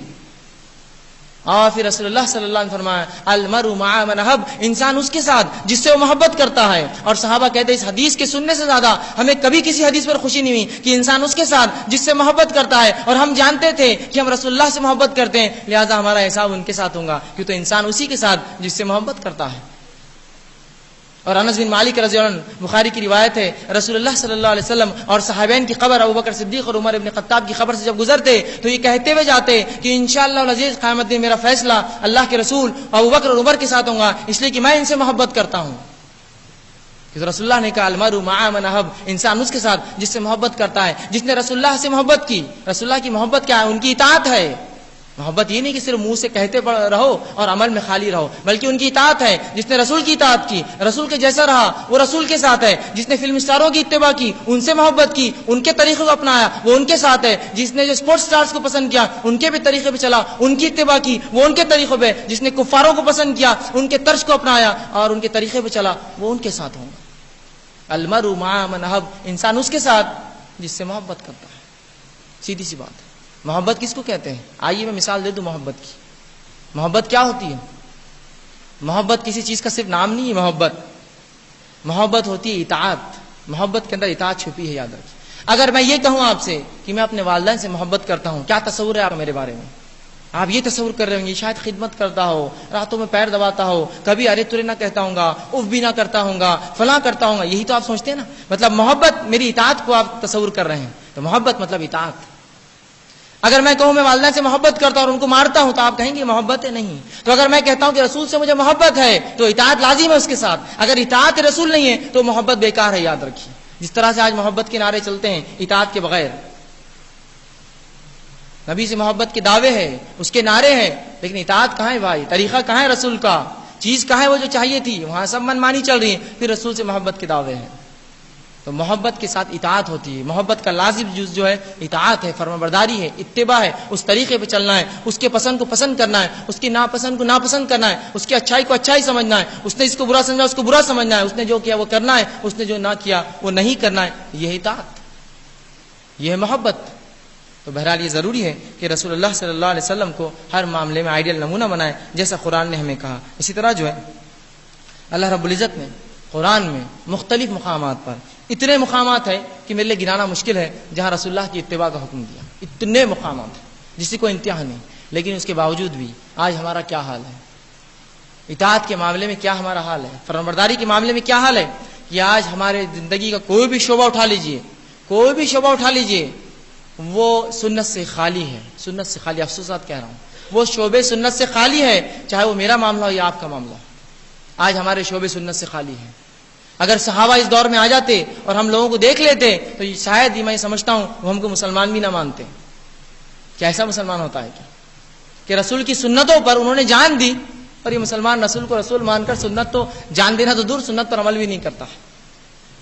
اور رسول کی سنت اور آپ کی اطاعت اور آپ کی اتباع اور محبت کیسی تھی؟ دو واقعے سناتا ہوں رسول اللہ صلی اللہ علیہ وسلم کی زندگی سے، اور ایک بات کا واقعہ سن لیجیے، ایک واقعہ سن لیجیے۔ یہ واقعہ آپ نے سیرت کا پڑھا ہے۔ ایک صحابی کو مشرکین مکہ نے گرفتار کیا اور پھانسی دینے کا ارادہ کیا، کہا ایمان چھوڑ دو ورنہ پھانسی دے دی جائیں گی۔ تو کہا ایمان تو نہیں چھوڑ سکتا ہوں، پھانسی چاہو تو دے دو۔ اچھا کہا چلو تم کو معاف کر دیتے ہیں، ہم چھوڑ دیتے ہیں، ایک کام کرو، صرف رسول اللہ کو گالی دے دو، معاملہ ختم، اتباع کرنا ہے کر لو، فرمانبرداری کرنا ہے، تم جو ہے گالی دے دو یا برا بھلا کہہ دو۔ تو اس شخص نے کہا، اس صحابی نے کہا کہ رسول اللہ صلی اللہ علیہ وسلم کو برا بھلا کہنا تو دور، رسول اللہ کو کانٹا چبھ جائے وہ تصور بھی نہیں کر سکتا میں۔ گالی دینا اور برا کہنا تو دور کہ میرے رسول کو ایک کانٹا پیر میں چبھے، یہ تصور لانا بھی میرے لیے محال ہے۔ تم کو جو چاہے کرنا میرے ساتھ کر لو۔ اور ان کو پھانسی دے دی گئی اور قتل کر دیا گیا۔ رسول کی اتباع کیسی تھی ان کی زندگیوں میں کہ رسول کے بارے میں کانٹا چبھنا بھی تصور محال تھا ان کے لیے۔ آج اتباع رسول، کلمہ رسول پڑھ کے تمام زندگی کے شعبے ہم اس کے مخالف جاتے ہیں۔ آئیے عبداللہ ابن مسعود رضی اللہ عنہ کا واقعہ سن لیجئے، جو صحابی رسول ہیں اور جو ہے ان کو جنت کی رسول اللہ نے بشارت دی ہے۔ ان کا واقعہ سن لیجئے۔ عبداللہ ابن مسعود رضی اللہ عنہ مسجد نبوی میں داخل ہوتے ہیں، آ رہے ہیں، رسول اللہ صلی اللہ علیہ وسلم جمعے کا خطبہ دے رہے ہیں۔ عبداللہ ابن مسعود رضی اللہ عنہ دوڑے دوڑے مسجد میں آنے لگے۔ رسول اللہ صلی اللہ علیہ وسلم کے کان میں آواز پڑی، اے وہ شخص جو کھڑا ہے بیٹھ جا، اے وہ شخص جو کھڑا ہے بیٹھ جا۔ رسول اللہ صلی اللہ علیہ وسلم کی جیسی یہ بات سنی، وہیں تھے مسجد نبوی میں باہر چوکھٹ میں تھے، بیٹھ گئے۔ رسول اللہ صلی اللہ علیہ وسلم نماز کے بعد فارغ ہوئے اور کہا، عبداللہ تم سے تو نہ کہا تھا ہم نے یہ، اے عبداللہ تجھ سے تو نہ کہا تھا میں نے یہ۔ تو عبداللہ ابن مسعود فرماتے، اللہ کے رسول آپ نے کس سے کہا ہمیں کیا معلوم، میرے کان میں یہ لفظ آئے میرے نبی کے، اے وہ شخص جو کھڑا ہے بیٹھ جا، مجھے کیا معلوم کس سے خطاب ہے۔ میں بیٹھ گیا اور میں نے یہ سوچا جو میں قدم مسجد نبوی میں ڈال رہا تھا کہ اگر میں اگلا قدم مسجد نبوی میں ڈال کر بیٹھوں گا تو یہ میرا قدم مسجد نبوی میں نہیں جہنم کے اندر ہوگا، لہٰذا میں وہیں باہر بیٹھ گیا چوکھٹ میں۔ ایک قدم باہر تھا ایک اندر تھا، چوکھٹ میں بیچ میں بیٹھے ہوئے تھے۔ تو میں نے یہ تصور کیا کہ رسول کی آواز آ گئی، مجھے کیا معلوم آپ کس سے خطاب کرتے تھے اللہ کے رسول، میرے کان میں صرف یہ آواز آئی، اے وہ شخص جو کھڑا ہے بیٹھ جا۔ میں نے سوچا اگر دوسرا قدم اب ڈالوں گا تو یہ قدم مسجد نبوی میں نہیں جہنم میں جائے گا، لہٰذا اسی چپلوں میں بیٹھ گیا، میں اندر نہیں آیا۔ تو یہ تھی ان کی اطاعت۔ عبداللہ ابن عمر رضی اللہ عنہ حج کو جاتے ہیں، رسول اللہ کی بات کا واقعہ ہے، حج کو جاتے ہیں، جب حج کے لیے جاتے ہیں تو ایک مقام پر آتے ہیں، اپنی اونٹنی کو جو ہے گول گھما بٹھاتے ہیں اور گول گھما کے اٹھاتے ہیں۔ اونٹنی یوں چل رہی تھی، اس کو پورا گول گھمایا اور پھر یوں لے گئے۔ تو صحابہ نے کہا عبداللہ عجیب عمل تھا، تم نے اونٹنی کو ایک جگہ لایا، گول گھمایا اور پھر اسی چلے۔ کہا رسول اللہ صلی اللہ علیہ وسلم کو میں نے دیکھا ہے، آپ کی اونٹنی یہاں آئی تھی اور چکر کھا کر بیٹھی تھی اور گول گھوم کر اٹھ کر چلی تھی، میں بھی جب بھی حج کو جاؤں گا اپنی اونٹنی کو ضرور یہاں لاؤں گا، گول چکر کھلا کے ہی آگے لے جاؤں گا۔ میں نے رسول اللہ کو دیکھا، ان کی اونٹنی نے یہ کیا، بس ختم، میرے لیے یہ عمل ہے لائق اتباع، یہی کروں گا میں۔ اور کچھ مقامات پر جاتے اور پیشاب نہ آتا پھر بھی بیٹھ کر اٹھتے۔ کہا عبداللہ کیوں کرتے ہو یہ عمل؟ تو کہا رسول اللہ صلی اللہ علیہ وسلم یہاں طہارت کرتے ہوئے دیکھا، مجھے پیشاب آئے نہ آئے میں ضرور یہاں سے بیٹھ کر اٹھوں گا، کیونکہ میرے رسول کو میں نے دیکھا یہاں بیٹھتے ہوئے۔ تو یہ صحابہ کا جذبہ سنت کے معاملے میں، یہ ان کی گرفت تھی سنت پر کہ کوئی شعبہ ان کے زندگی کا سنت سے خالی نہ تھا۔ ہاں اگر کوئی بات معلوم نہ تھی، علم نہ تھی تو وہ تحقیق کر لیتے، دوسروں سے پوچھ لیا کرتے اور اپنی اصلاح کر لیا کرتے۔ بہرحال تو اللہ رب العزت نے قرآن میں مختلف مقامات پر اللہ کے رسول صلی اللہ علیہ وسلم کی اتباع کا ہمیں حکم دیا، اور اللہ رب العزت فرماتا ہے، یوں تو آیتیں کہیں ہیں، چند مثالیں صرف قرآن کے رکھتے ہوئے آگے بڑھ جاؤں گا۔ اللہ رب العزت سورہ حجرات، بڑا مشہور سورہ آپ سب جانتے ہیں، 49 نمبر کا آیت نمبر 1 اور 2 میں فرماتا ہے، یا ایھا الذین آمنوا لا تقدموا بین یدی اللہ ورسولہ واتقوا اللہ ان اللہ سمیع علیم۔ اے وہ لوگوں جو ایمان لائے ہو، یا ایھا الذین آمنوا لا تقدموا، اے وہ لوگوں جو ایمان لائے ہو اپنے قدم نہ بڑھاؤ اللہ کے رسول صلی اللہ علیہ وسلم سے آگے۔ لا تقدموا بین یدی اللہ ورسولہ، کہ اللہ اور اس کے رسول سے آگے نہ بڑھو اپنے معاملات میں، واتقوا اللہ، اور اللہ سے ڈرتے رہو۔ تو اس آیت میں اللہ رب العزت نے حکم دیا اللہ اس کے رسول سے آگے نہیں جانا ہے. اس کے آگے کی آیت میں اللہ نے فرمایا وہ لوگ جو اللہ کے رسول صلی اللہ علیہ وسلم کی موجودگی میں اپنی آوازوں کو بلند کرتے ہیں انہیں خوف اور ڈرنا چاہیے کہیں اللہ ان کے تمام اعمال کو برباد نہ کر دے. گویا اللہ کے رسول صلی اللہ علیہ وسلم کی موجودگی میں اونچی آواز میں بات کرنا تمام اعمال کو حقارت اور برباد کر دیتا ہے. یہ ہے رسول اللہ صلی اللہ علیہ وسلم کی شخصیت کہ آپ کی موجودگی میں اگر کوئی تیز بات کرے تو حقارت ہو جاتا ہے. ایک صحابی تھے وہ رسول اللہ صلی اللہ علیہ وسلم کو 2 دن دکھائی نہ دیے. رسول اللہ نے کہا اس کی خبر لا وہ کہاں ہے. ایک شخص نکلے اور اسے گھر گئے اس صحابی اور کہا وہ شخص کہاں ہے. رسول اللہ پوچھتے ہیں ان کی بیوی نے کہا وہ شخص 2 دن سے جہاں گھوڑوں کا استبل ہے وہاں روتے ہوئے بیٹھا ہے, جا کے سمجھاؤ اس کو. جب وہ شخص پہنچے اور کہا تمہارا کیا معاملہ ہے, کیوں رو رہے ہو, تو کہا اللہ رب العزت نے قرآن میں آیت نازل کر دی کہ جو اللہ کے رسول کی موجودگی میں آوازیں بلند کرتے ہیں انہیں ڈرنا چاہیے کہیں ان کے اعمال غارت نہ ہو جائے. اور میری آواز ان کی فطری آواز بہت اونچی تھی اور میں نے تو رسول اللہ سے ایسی کئی بار بات کی تیز آواز میں, میرے اعمال تب غارت ہو گئے, اب تم چلے جاؤ, میں تو ہلاک اور برباد ہو گیا, مجھے چھوڑ دو اسی حال میں.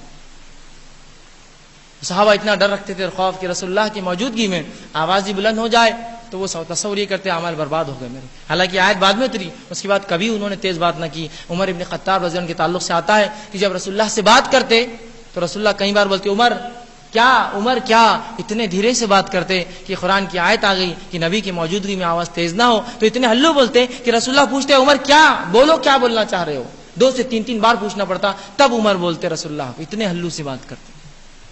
یہ رسول کا ادب ہے کہ آپ کی آواز سے اونچی آواز نہ کرنا ہے, آپ کے قدم سے قدم آگے نہ بڑھانا ہے. ہمارا معاملہ تو یہ کہ زندگی کے تمام شعبے قدم اور آواز تو دور, ہر معاملے میں برخلاف جا کر اس کو اپنا اعزاز, اپنا شعار اور اپنا علم سمجھتے ہیں کہ ہاں یہ خلاف کر کے ہم صحیح مسلمان ہوتے ہیں. زندگی کئی شعبے آپ کھول لیجیے صبح سے لے کر شام تک, پیدائش سے اور شادی سے لے کر موت تک کی, سب میں خلاف ورزی اور پھر ہم مسلمان کے مسلمان رہے. بہرحال اللہ رب العزت آگے فرماتا ہے ہم اللہ کی محبت کے لیے ترستے ہیں کہ اللہ ہم سے محبت کرے, ہم اس کے محبوب بن جائے. تو آئیے دیکھیے اللہ سے محبت کا طریقہ کیا ہے, اللہ کب ہم سے محبت کرے گا. رب العزت قرآن میں فرماتا ہے سورہ آل عمران سورہ نمبر 3 آیت نمبر 31 سے فرماتا ہے قل ان کنتم تحبون اللہ فاتبعونی یحببکم اللہ ویغفر لکم ذنوبکم واللہ غفور رحیم.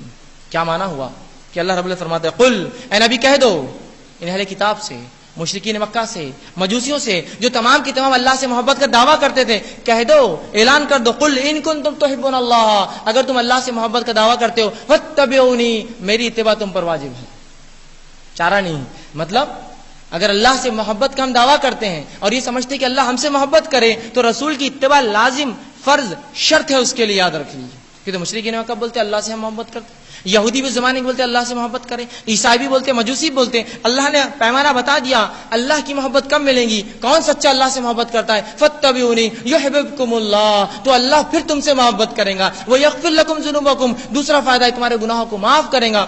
واللہ غفور رحیم, اللہ تو معاف کرنے والا رحم کرنے والا. تو اگر اللہ کی محبت چاہتے ہیں تو رسول اللہ صلی اللہ علیہ وسلم کی اتباع کے بغیر چارہ نہیں, یاد رکھ لیجیے, رسول اللہ کی اتباع بغیر چارہ نہیں.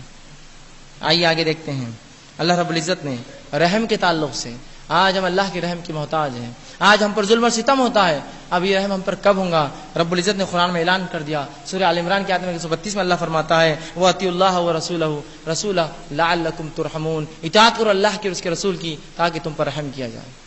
اگر ہم اللہ سے رحم چاہتے ہیں, ہم چاہتے ہیں کہ اللہ ہم پہ رحم کرے, اس کا کرم ہم پر ہو, تو اللہ اور اس کے رسول کی اطاعت کرنا ہو. اللہ رب نے اعلان کر دیا اس کو وَأَطِیعُوا اللَّهَ وَرَسُولَهُ لَعَلَّکُمْ تُرْحَمُونَ, اطاعت کرو اللہ کی اور اس کے رسول کی تاکہ تم پہ مسلمانوں رحم کیا جائے. تو اگر آج ہم رحم کی بھیک مانگتے ہیں اللہ سے اور اگر ہم پر رحم نہیں ہوتا ہے تو ہم نے رسول اللہ صلی اللہ علیہ وسلم کا طریقہ چھوڑ دیا اس کا مطلب. تو اگر اللہ کی ہم چاہتے ہیں کہ اللہ کی مدد ہم کو ملے تو رسول اللہ صلی اللہ علیہ وسلم کے طریقے کو اپنانا ہمارے لیے ضروری ہے. آئیے اللہ کے رسول صلی اللہ علیہ وسلم کا طریقہ کیا ہے, خود رب العزت نے اس کا حکم دیا. اس سے پہلے میں عبداللہ ابن مسعود رضی اللہ عنہ کا ایک بڑا مشہور واقعہ جو بخاری اور مسلم کا واقعہ ہے وہ واقعہ آپ کو سناتا ہوں. عبداللہ ابن مسعود رضی اللہ عنہ ایک بار قرآن کا درس دے رہے تھے, لوگ جمع تھے اور درس سن رہے تھے. عبداللہ ابن مسعود نے درس دیا اور کہا لعنت ان عورتوں پر, قرآن کے درس میں کہا لعنت ان عورتوں پر جو گنداتی ہے, گوندنے والی اور گندانے والیوں پر, جو جسموں پہ جو ڈیزائن بناتے ہیں نا الگ الگ قسم کی, گونتے ہیں, ٹیٹوئنگ جس کو کہتے ہیں. کہا لعنت ان عورتوں پر جو نقلی بال لگاتی ہے, لعنت ان عورتوں پر جو بھووں کو بناتی ہے, چہرے کے بالوں کو اکھاڑتی ہے. ایک خاتون درس سن رہی تھی آپ کا, ایک خاتون ایک عورت درس سن رہی تھی, وہ چلے گئی. دوسرے دن آئی اور عبداللہ ابن مسعود رضی اللہ عنہ سے پوچھا، اے عبداللہ کل تم نے درس دیا اور درس میں کہا اللہ کی کتاب میں یہ ہے کہ لعنت ان عورتوں پر جو فلاں فلاں کام کرے، بالا اکھاڑے، گوندے اور گندوائے اور جو ہے دانتوں میں جگہ بنائے خوبصورتی کے لیے. تم نے یہ کہا اللہ کی کتاب میں نے پڑھی ہے، میں نے یہ چیز کہیں نہیں پائی. تو کہا اچھا تم نے اللہ کی کتاب پڑھی ہے اور یہ کہیں نہیں پایا؟ کہا عبداللہ میں نے کہیں نہیں پایا. تو کہا کیا تم نے یہ آیت نہیں پڑھی سورہ حشر کی آیت نمبر 7 وما آتاکم الرسول فخذوه وما نهاکم عنه فانتهوا، نبی جو دے دے اسے لے لو اور نبی جس سے روک دے رک جاؤ. تو میں نے رسول اللہ کو یہ کہتے ہوئے سنا، اسی لیے میں نے یہ بات کہی. مطلب رسول کا فرمان بھی انہوں نے کہا قرآن میں ہے. تو اللہ نے کہا وما آتاکم الرسول، نبی جو تمہیں عطا کر دے دے دے، فخذوه تو اسے لے لیا کرو، وما نهاکم عنه جن چیزوں سے روک دو، فانتهوا تو اپنے آپ کو روک لیا کرو، اجتناب کیا کرو. تو یہاں رسول اللہ صلی اللہ علیہ وسلم کی اتباع ہم پر واجب کی گئی، بلکہ فرض کی گئی. اور اس کے طریقے کے رسول اللہ کی سنت کے بغیر کوئی بھی عمل اللہ کے پاس قابل قبول نہ رہا. یاد رکھیے، چاہے توحید پر چلے لیکن رسول کی اطاعت نہ ہو، چاہے نماز پڑھے لیکن رسول کی اطاعت نہ ہو، چاہے روزہ رکھے رسول کی اطاعت نہ ہو، چاہے حج کرے رسول کی اطاعت نہ ہو، چاہے زکات دے رسول کی اطاعت نہ ہو، چاہے دن بھر کا کوئی معاملہ ہو، تجارت کرے یا جو کوئی معاملہ ہو، اخلاق ہو یا آداب ہو، اگر رسول کا طریقہ نہیں ہے تو یاد رکھیے وہ عمل قابل قبول نہیں اللہ کے پاس، کیونکہ رسول اللہ نے وہ کام نہیں کیا.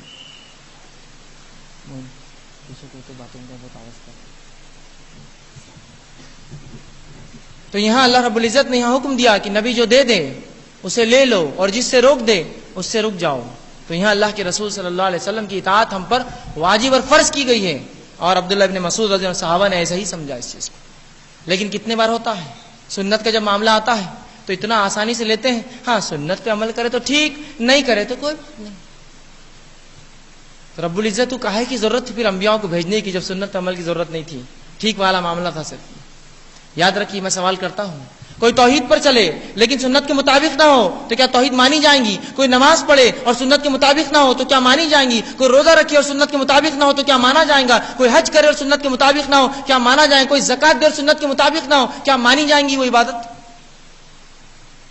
پھر کہاں سے کہاں سنت چھوڑ دیے تو چلتا اور کر لیے تو ثواب ملتا ہے. سنت تو واجب اور فرض ہے، اگر یہ نہ ہوا تو کسی فرض عبادت کا بھی اجر نہیں. یاد رکھیے سنت یہ مقام رکھتی ہے اپنے اندر، یہ زبردست چیز ہے جس کو ہم نے مذاق میں پتہ نہیں، یہ بھی لگتا ہے کسی نے امت کو بہکا دیا، اس معاملے میں پھسلا دیا. اور کچھ لوگوں کا تو معاملہ یہ ہے کہ رب پر اور اس کے دین پر الزام لگاتے ہیں. یہ اقوال آپ نے سنے ہوں گے چھوٹے اور بڑوں سے، جناب آپ سنت کی بات کرتے ہیں، اگر پوری سنت رسول اللہ کی ہمارے پاس آ جاتی تو تمہارا چلنا پھرنا، اٹھنا بیٹھنا، کھانا پینا مشکل ہو جاتا.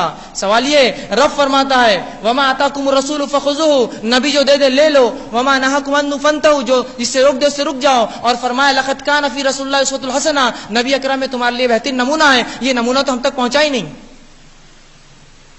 یہ تو کہا سنت پوری آ جاتی تو چلنا پھرنا اٹھنا بیٹھنا مشکل ہوتا، تو گو اسلام پہ، شریعت پہ، رب کے دین پہ تم نے الزام لگایا کہ مکمل ہم تک نہیں پہنچا.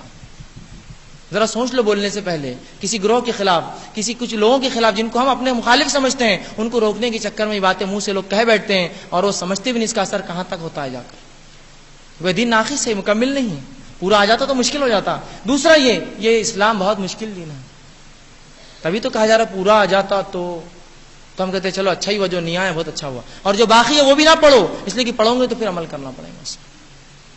تو یاد رکھیے یہ سب ڈھکوسلے ہیں. رب العزت نے اعلان کر دیا نبی جو دے دے اسے لے لو، جس سے روک دے مسلمانوں تم رک جاؤ. اسی طرح اللہ رب العزت قرآن میں فرماتا ہے سورہ نساء اس کی آیت نمبر 59 میں، اس آیت کو لے کر امت میں کچھ لوگوں نے بڑا وبال مچایا، بڑی غلط تشریحات کی اور امت کو ایک الگ ہی نقطۂ نظر سے پیش کرنے کی کوشش کی جو ہے اس دین اور شریعت کو. اللہ رب العزت فرماتا ہے یا ایھا الذین آمنوا اطیعوا اللہ واطیعوا الرسول واولی الامر منکم فإن تنازعتم فی شیء فردوه الی اللہ ورسولہ ان کنتم تؤمنون باللہ والیوم الآخر.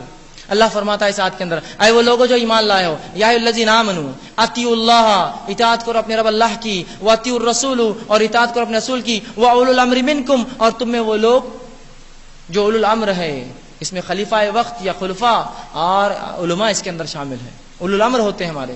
منکم فإن تنازعتم فی شیء، لیکن اگر کسی معاملے میں اختلاف ہو جائے فردوه الی اللہ ورسولہ، پلٹا دو اپنی باتوں کو اللہ اور اس کے رسول کی طرف. سوال یہ آیا کیا اللہ اور اس کے رسول میں کبھی اختلاف ہو سکتا ہے؟ سوال یہ ہے کہ اللہ اور اس کے رسول میں اختلاف ہو سکتا ہے؟ نہیں. اختلاف کہاں ہوگا؟ جو تیسری چیز بتائی گئی اولو الامر منکم، ان سے اختلاف ہو سکتا ہے. تو جب بھی ایسا اختلاف ظاہر ہو جائے، یہ ہوا یہ نہیں ہوا، یہ حلال ہے یہ حرام ہے، ایسا کرو ایسا مت کرو، دو لوگوں کے اقوال مختلف جا رہے ہیں، فردوا الی اللہ ورسولہ، فوراً بات کو پلٹا اللہ اور اس کے رسول کی طرف. ان کنتم تؤمنون باللہ والیوم الآخر، شرط کے ساتھ کہا گیا اگر اللہ اور اس کے رسول پر ایمان رکھتے ہو تو بات کو پلٹاؤ، نہیں رکھتے ہو تو بات کو پھر چھوڑ دو. فردوا الی اللہ ورسولہ ان کنتم تؤمنون باللہ والیوم الآخر، اگر اللہ اور اس کے جو آخرت پر ایمان رکھتے ہو تو جب بھی اختلاف ہو باتوں کو پلٹا دو اللہ اور اس کے رسول کی طرف. آج کتنی بار ایسا ہوا کہ کچھ بات میں اختلاف ہم نے پایا اور اللہ اور اس کے رسول کی طرف پلٹایا. آج تو یہ معاملہ ہے جس اختلاف میں ملوث ہے اس میں اور گہرائی تک پہنچ کر اور اختلاف کرنا چاہتے ہیں امت میں، ہم جیسے بس ویسے ہی رہنا چاہتے ہیں. یہ ہماری حالت ہے آج. اور اختلاف ہوتا ہے، کیوں نہیں ہوتا، انسان ہے، عقل ہے، سمجھو اختلاف. لیکن اللہ اور اس کے رسول کی بات آنے کے بعد سر خم کر دیجئے، جھکا دیجئے کہ بس معاملہ ختم ہوا. صحابہ کا یہی طرز تھا، جب تک کوئی بات نہ ہوتی تو اختلاف ہوتا، جب اللہ اور اس کے رسول کی بات رکھ دی جاتی فوراً پیچھے ہٹ جاتے اور کہتے ہاں بس مجھ سے غلطی ہوئی. لیکن آج ہمارا معاملہ یہ، ہم نے کہہ دیا نا بس اس پہ ہم اڑے رہیں گے. اب پھر چاہے یہ اللہ کے خلاف ہو، اس کے رسول کے خلاف ہو، شریعت اور دین، بہرحال وہ چیز جانے دیجئے، ہم نے کہہ دیا معاملہ طے ہو گیا. یہ آج ہمارا معاملہ ہے. تو بہرحال جب بھی کوئی اختلاف ہو اللہ اس کے رسول کی طرف اس چیز کو فوراً پلٹا دیجئے. اسی بات کو اللہ رب العزت نے قرآن میں فرمایا وَمَن يُطِعِ الرَّسُولَ فَقَدْ أَطَاعَ اللَّهَ، کہ جس نے رسول اللہ صلی اللہ علیہ وسلم کی اطاعت کی بس اس نے اللہ کی اطاعت کی. کہ رسول اللہ صلی اللہ علیہ وسلم کی اطاعت در حقیقت اللہ کی اطاعت ہے، یاد رکھیے.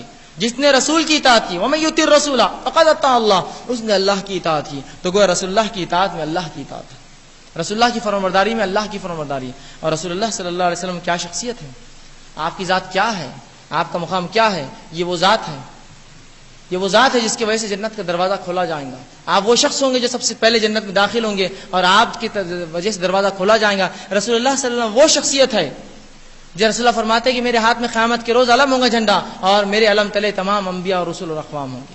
یہ وہ شخصیت ہے. لیکن آج اس کا ہم نے کیا مقام رکھا، کیا معاملہ رکھا کہ رسول اللہ صلی اللہ علیہ وسلم سنت آ بھی جائے تو ہمارا یہ طریقہ ہے، ہمارے بڑوں نے یہ کیا، ہمارے چھوٹے یہ بولتے ہیں، ہمارے انہوں نے فلاں کیا، ہمارے خاندان کا رسوم یہ ہے، ہماری قوم اور سماج کا طریقہ اور شہر اور جو ہے علاقہ اور بستی کا طریقہ یہ ہے. سنت ہم نہیں مان سکتے. یہاں وہ نبی ہمیں دیا جا رہا ہے جو امام الانبیاء کہلاتا ہے، جو معراج میں جب جاتا ہے تو پورے نبی اس کے پیچھے نماز پڑھتے ہیں، یہ اس کی امامت کی جو دلیل ہے، اور وہ نبی ہمیں دیا گیا اور اس کو چھوڑ کر ہم اس کی اور اس کی بات مانتے ہیں. کلمے کا آدھا جز ہے، یاد رکھیے، ایمان باللہ، ایمان بالرسول، رسول اللہ پر ایمان، لا الہ الا اللہ محمد رسول اللہ. کلمہ یہ ہے. تو کلمہ تو پڑھتے ہیں محمد رسول اللہ صلی اللہ علیہ وسلم کا، لیکن طریقہ پھر کسی اور کا اختیار کرتے ہیں. کلمہ تو پڑھتے ہیں رسول اللہ صلی اللہ علیہ وسلم کا، پھر بات کسی اور کی مانتے ہیں. کلمہ تو پڑھتے ہیں رسول اللہ صلی اللہ علیہ وسلم کا، لیکن اپنے اعمال اور اختلاف میں کسی اور کے پاس جاتے ہیں. کلمہ تو پڑھتے ہیں رسول اللہ صلی اللہ علیہ وسلم کا اور پورے تمام زندگی کے شعبے آپ کی سنت سے خالی ہے، پھر لا الہ الا اللہ اور محمد رسول اللہ. کیا یہی حیثیت رسول اللہ کی صرف کلمہ پڑھ کے ختم کر دیا جائے؟ لپ سروسز جس کو کہتے سے ہوٹوں کے اوپر گلا کیے محمد رسول اللہ کہہ کر. اگر محمد رسول اللہ کہا تو میری زندگی اور میرے زندگی خاتمہ اور اس کا ہر پہلو پھر رسول اللہ صلی اللہ علیہ وسلم کے طریقے پر ہو. یہ اس کا معنی ہوتا ہے محمد رسول اللہ صلی اللہ علیہ وسلم کا. تو جس نے رسول اللہ کی اطاعت کی اس نے اللہ کی اطاعت کی. آئیے رسول اللہ صلی اللہ علیہ وسلم کا مقام قرآن میں اللہ رب العزت اور ایک جگہ فرماتا اور کہتا ہے، سورہ نساء نمبر 4 آیت نمبر 65 میں اللہ فرماتا ہے فلا وربک.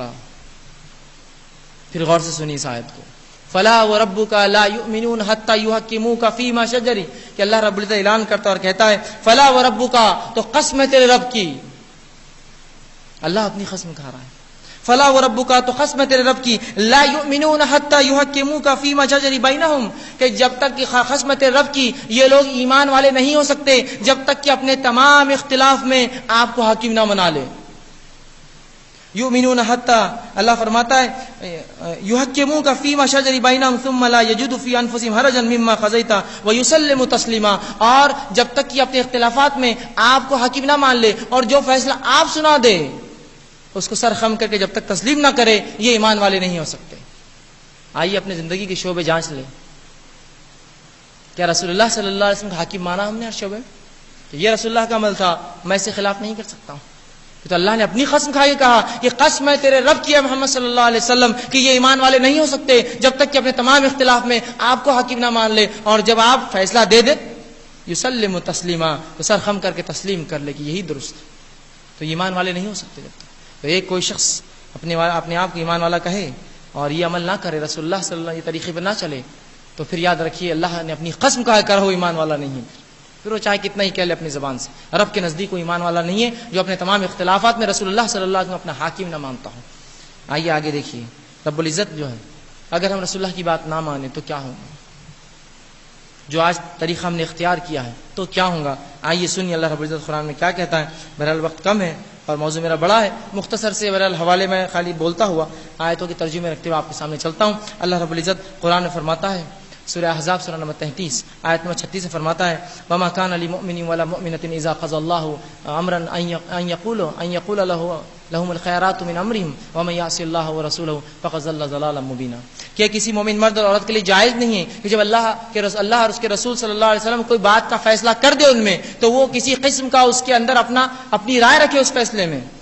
اگر جس نے ایسا کیا کہ اللہ اس کے رسول کے فیصلہ آنے کے بعد اپنی رائے رکھی، فقط ضل ضلالا مبینا، وہ کھلی گمراہی میں جا پھنسا، کھلی گمراہی میں جا گرا۔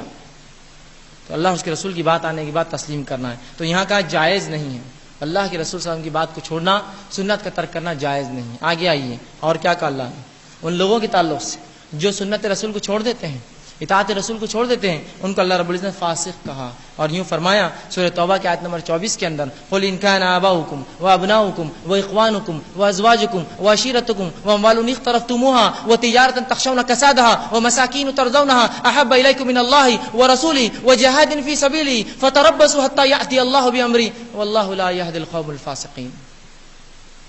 یہ کہہ دو اے نبی صلی اللہ علیہ وسلم، اور اس کے بعد چند چیزیں گنوائی، قل ان كان آباؤكم کہ کیا تمہارے باپ دادا، واخوانكم تمہارے بھائی، وازواجكم تمہاری بیویاں، وعشیرتكم تمہارے کنبے اور قبیلے والے، واموال اقترفتموها اور جو مال تم نے کما رکھا ہے، وہ تجارت تخشون کسادها اور وہ تجارت جس کے گرنے سے، جس کے نقصان سے تم ڈرتے ہو، وہ مساکین ترضونها جو گھر تم نے اچھے اچھے اپنے بنا رکھے ہیں، احب الیکم من اللہ ورسولہ کیا تمہیں اللہ اور اس کے رسول زیادہ محبوب ہے؟ اگر ایسا ہے فتربصوا تو پھر انتظار کرو اللہ کے عذاب کا، حتی یاتی اللہ بامرہ اللہ اپنے تک عذاب نہ لے، واللہ لا یہدی القوم الفاسقین اللہ فاسق قوم کو ہدایت نہیں دیتا۔ تو فاسق کا ان لوگوں کو جو رسول اللہ کی بات نہ مانے۔ آئیے آگے اللہ رب العزت فرماتا ہے سورہ ال عمران سورہ نمبر 3 آیت نمبر 32 میں فرماتا ہے، فَإِن تَوَلَّوْا اے نبی اگر یہ آپ کی بات نہ مانے، فَإِنَّ اللَّهَ لَا يُحِبُّ الْكَافِرِينَ تو اللہ اسے کافروں سے محبت نہیں کرتا۔ جو رسول اللہ صلی اللہ علیہ وسلم کی بات نہ مانے، فَإِن تَوَلَّوْا اور منہ پھیر کے چلے جائے، فَإِنَّ اللَّهَ لَا يُحِبُّ الْكَافِرِينَ تو اللہ اسے کافروں سے محبت ہی نہیں رکھتا ہے، انہیں کافر کا اللہ رب العزت نے۔ یہ بھی مقام بہرحال پھر بھی درست تھا جو اس کے بعد کا مقام آ رہا ہے، جو رسول اللہ کی بات نہ مانے۔ کفر بہرحال بہت سخت سنگین جرم ہے، لیکن ایک جرم اس سے بھی زیادہ سنگین ہے، اس کا تذکرہ آیا، اور اللہ رب العزت نے ان لوگوں کو جو اللہ اور اس کے رسول کے فیصلے کے بعد بھی بات نہ مانے انہیں منافق کہا ہے۔ اور منافقین کے تعلق سے ہم جانتے ہیں، ان المنافقین فی الدرک اسفل من النار منافق وہ ہے جو جہنم کے سب سے نچلے گڑھے میں رہنے والے ہیں۔ اس سے زیادہ اور کیا مل سکتا ہے؟ یہ رسول اللہ صلی اللہ علیہ وسلم کا مقام ہے، اور یہ آپ کی سنت کا بہرحال مقام ہے۔ اگر ہم نے یہ نہ کیا تو یہ تو بہرحال دنیا میں ہو رہا ہے، اب دنیا بھی کیا نقصان اٹھائیں گے یہ بھی جان لیں، دنیا میں کیا نقصان ہوگا رسول اللہ کی اطاعت چھوڑ دیں گے۔ آئیے چند نمونے صرف قرآن کی جو ہے روشنی میں آپ کو دیتا ہوں، دنیا میں نقصان کیا ہوگا۔ اللہ رب العزت جو ہے قرآن میں فرماتا ہے سورہ محمد آیت نمبر 33، سورہ محمد آیت نمبر 33 میں اللہ فرماتا ہے، قل اطیعوا اللہ ورسولہ ولا تبطلوا اعمالکم کہہ دو اللہ اس کے رسول کی اطاعت کرو اور اپنے اعمال کو برباد نہ کرو، مطلب اللہ اس کے رسول کے خلاف کام کر کے اپنے اعمال کو برباد نہ کرو۔ اسی طرح آگے اللہ رب العزت نے فرمایا سورہ انفال سورہ نمبر 8 آیت نمبر 24 میں اللہ رب العزت فرماتا ہے، یا ایھا الذین آمنوا استجیبوا للہ وللرسول اذا دعاکم لما یحییکم واعلموا ان اللہ یحول بین المرء وقلبہ وانہ الیہ تحشرون کہ اللہ فرماتا ہے وہ لوگوں جو ایمان لائے ہو، یا ایھا الذین آمنوا استجیبوا للہ وللرسول اور غور سے سنو، یہ اللہ اس کے رسول جس طرف تمہیں بلاتے ہیں اس طرف جاؤ، جبکہ اللہ کے رسول صلی اللہ علیہ وسلم تمہیں اس چیز کی طرف بلاتے لما یحییکم جو تمہیں زندگی دیتی ہے دنیا اور آخرت کی، وَاعْلَمُوا اگر تم ایسا نہ کرو گے تو جان لو ان اللہ یحول بین المرء وقلبہ اللہ انسان اور اس کے دل کے بیچ میں حائل آڑ بن جاتا ہے، اس کو ہدایت سے دور کر دیتا ہے، وَإِنَّهُ إِلَيْهِ تُحْشَرُونَ اور یاد رکھو پلٹ کر میری طرف آنا ہے تم کو۔ تو اگر رسول کی اطاعت سے بار بار گریز کیا کسی نے تو اللہ حائل ہو جاتا ہے دل کے بیچ میں اور انسان کے اس کے دل کے بیچ میں، یحول بین المرء انسان و قلب اس کے دل کے بیچ میں اللہ حائل آڑ بن جاتا ہے، ہدایت کی طرف نہیں آنے دیتا۔ اس سے پہلے کہ یہ ہو جائے سنت کو چھوڑ کر کہ ہدایت سے ہم دور ہو جائے، سنت کو تھام لے، لازم سمجھے اپنے لیے۔ آئیے آگے اور کیا نقصان ہوگا دنیاوی اعتبار سے۔ اللہ رب العزت فرماتا ہے بڑا سخت نقصان ہے، یاد رکھیے۔ سورہ انفال ہی میں آیت نمبر 46 میں فرماتا ہے یا ایھا الذین آمنوا اطیعوا اللہ واطیعوا الرسول ولا تنازعوا فتفشلوا وتذهب ريحكم واصبروا ان اللہ مع الصابرین۔ بہت سخت آیت ہے۔ اے وہ لوگوں جو ایمان لائے ہو، یا ایھا الذین آمنوا اطیعوا اللہ واطیعوا الرسول، اطاعت کرو اللہ کی اور اطاعت کرو اس کے رسول کی، دونوں کی فرمانبرداری کرو۔ اور آگے فرمایا کہ اللہ اور رسول اطاعت کو ولا تنازعوا، آپس میں اختلاف پیدا نہ کرنا، خامخواہ اختلاف نہیں کرنا۔ ولا تنازعوا فتفشلوا وتذهب ريحكم، اگر تم ایسا کرو گے تو بزدل بنا دیے جاؤ گے۔ وتذهب ريحكم، تمہاری ہوا اکھاڑ دی جائیں گی۔ واصبروا، اور صبر کرتے رہو، ان اللہ مع الصابرین، اللہ صبر کرنے والوں کے ساتھ۔ تو اللہ دنیا میں کیا کرے گا؟ بزدلی ڈال دے گا اور ہوا کو اکھاڑ دے گا تمہاری دنیا سے، دبدبہ اور رعب تمہارا ختم کر دے گا دنیا سے۔ اور صبر کرتے رہو، اللہ تعالیٰ صبر کرنے والوں کے ساتھ ہے۔ تو یہ چند نقصانات ہیں جو دنیا میں ہوں گے۔ وہ اخروی کیا نقصان ہے، آخرت میں کیا ہوگا وہ بھی جان لیجئے۔ اللہ رب العزت قرآن میں فرماتا ہے ان لوگوں کے تعلق سے جو اللہ اس کے رسول کی اطاعت نہیں کرتے، سنت رسول پر عمل نہیں کرتے۔ اللہ فرماتا ہے وَمَن يَعْصِ اللَّهَ وَرَسُولَهُ وَيَتَعَدَّ حُدُودَهُ يُدْخِلْهُ نَارًا خَالِدًا فِيهَا وَلَهُ عَذَابٌ مُهِينٌ۔ اللہ فرماتا ہے سورہ نساء آیت نمبر 13 کے اندر فرماتا ہے اس کی وَمَن يَعْصِ اللَّهَ وَرَسُولَهُ، جو اللہ اس کے رسول کی نافرمانی کرے، اللہ فرماتا ہے وَيَتَعَدَّ حُدُودَهُ، اور ان کی حدوں کو پھرلانگ کر جاتا ہے، يُدْخِلْهُ نَارًا، داخل کر دیا جہنم کی آگ میں جائیں گا، خالدًا فِيهَا، اس میں رہیں گا ہمیشہ، وَلَهُ عَذَابٌ مُهِينٌ، اور کیا ہی سخت عذاب ہے۔ تو وہ لوگ جو اللہ اس کے رسول کی بات نہیں مانتے آخرت میں جہنم میں جانے والے۔ آئیے رسول اللہ صلی اللہ علیہ وسلم کی اطاعت کے تعلق سے چند حدیث سے دیکھ لیں۔ رسول اللہ فرماتے ہیں من احب سنتی فمن احبنی ومن احبنی کان معی فی الجنہ، جس نے میری سنت سے محبت کی اس نے مجھ سے محبت کی، اور جس نے مجھ سے محبت کی کان معی فی الجنہ، وہ میرے ساتھ جنت میں ہوں گا۔ یہ سنت رسول جنت میں جانے کی ضامن ہے۔ یہ من احب سنتی فمن احبنی، کہ جس نے میری سنت سے محبت کی اس نے مجھ سے محبت کی، اور جس نے مجھ سے محبت کی وہ میرے ساتھ جنت میں ہوگا۔ آگے اللہ کے رسول صلی اللہ علیہ وسلم فرماتے ہیں اکل الامتی يدخل الجنۃ الا من ابا، تمام کے تمام میرے امتی جنت میں جائیں گے سوائے ان کے جو انکار کر دے، خود ہی بولتے میرے کو نہیں جانا ہے جنت میں، الا من ابا۔ صحابہ نے فرمایا قیل من ابا یا رسول اللہ، اے اللہ کے رسول کون انکار کریں گا جنت سے؟ کہا وہاں پھر رسول اللہ نے فرمایا، اور رسول اللہ نے جواب دیا ومن اطاعنی دخل الجنہ، جس نے میری اطاعت کی جنت میں جائے گا، ومن عصانی فقد ابا، جس نے نافرمانی کی دنیا میں خود انکار کر دیا جنت سے۔ تو رسول اللہ صلی اللہ علیہ وسلم سنت کا انکار کر کے ہم دنیا میں ہی جنت کا انکار کر دے رہے ہیں، یاد رکھیے یہ ہے رسول اللہ صلی اللہ علیہ وسلم کی سنت۔ بہرحال جو بات میں آپ کے سامنے سنت کے تعلق سے رکھ رہا تھا اس کو میں ختم کروں گا ایک واقعے سے جو رسول اللہ صلی اللہ علیہ وسلم کا بڑا مشہور اور معروف واقعہ ہے، اور اس میں بھی اطاعت رسول صلی اللہ علیہ وسلم کے تعلق سے بات واضح ہوتی ہے۔ رسول اللہ صلی اللہ علیہ وسلم کا یہ واقعہ بڑا مشہور ہے، آپ سب جانتے ہیں، بخاری کی روایت ہے۔ آپ صلی اللہ علیہ وسلم ایک بار واعظ اور نصیحت اور خطبہ دے رہے تھے، اور عمر بن خطاب رضی اللہ عنہ جو ہے ایک طرف کھڑے ہو کر توریت کا ایک نسخہ لے کر اس میں سے کچھ پڑھ رہے تھے۔ رسول اللہ صلی اللہ علیہ وسلم کا چہرہ مبارک لال ہو گیا۔ ابوبکر صدیق رضی اللہ عنہ دیکھا اور کہا اے عمر، تمہارے ماں باپ تمہیں گم پائے، تم کیا دیکھتے نہیں اللہ کے رسول صلی اللہ علیہ وسلم کا چہرہ مبارک کیسے ہو گیا ہے؟ جب آپ نے دیکھا تو فوراً کہا رضیت باللہ ربا وبالاسلام دینا وبمحمد نبیا، کہ میں جو ہے یہ ایمان کی کمزوری کی بہرحال دعا ہے، رضیت باللہ ربا، میں راضی ہوں کہ اللہ میرا رب ہے، وبالاسلام دینا، اسلام میرا دین ہے، وبمحمد نبیا، اور محمد میرے نبی ہیں۔ اور رسول اللہ صلی اللہ علیہ وسلم پھر دیکھا عمر بن خطاب رضی اللہ عنہ کی طرف سے کہا اے عمر، اگر میرے ہوتے ہوئے اگر موسیٰ بھی آ جائے تو ان کو میری اتباع کے سوا کوئی چارہ نہ ہوگا۔ اے عمر، اگر میرے ہوتے ہوئے موسیٰ بھی آ جائے تو میری اتباع کے علاوہ چارہ نہ ہوگا، اور اگر میرے ہوتے ہوئے تم ان کی بات مانو تو تم گمراہ ہو جاؤ گے۔ رسول اللہ صلی اللہ علیہ وسلم کی بات کے مقابلے اگر موسیٰ علیہ السلام کی بات بھی مانی جائے، اس دور میں جب رسول اللہ آ چکے ہیں تو وہ شخص گمراہ ہو جائیں گے۔ اللہ کے رسول فرما رہے ہیں کہ اگر میرے موجودگی میرے ہوتے ہوئے موسیٰ بھی آ جائے تو میری اتباع کے بغیر چارہ نہ ہوگا، اور اگر تم ان کی اتباع کرو تو تم گمراہ ہو جاؤ گے۔ اندازہ لگائیے، موسیٰ علیہ السلام کے تعلق سے بات ہو رہی، جن کے تعلق سے خود رسول اللہ صلی اللہ علیہ وسلم فرماتے ہیں میرے اور موسیٰ کے بیچ موازنہ نہ کیا کرو، کمپیریزن مت کیا کرو، اس لیے کہ قیامت کے روز جب میں بے ہوشی سے اٹھوں گا اور میں سب سے پہلا رہوں گا، جب میں بے ہوشی سے اٹھ کر کھڑا ہوں گا تو کیا دیکھتا ہوں موسیٰ اللہ کے عرش سے پہلے ہی لگ کر کھڑے ہوئے، میں نہیں جانتا وہ بے ہوش ہوئے یا نہ ہوئے یا مجھ سے پہلے اٹھ کر کھڑے ہو گئے۔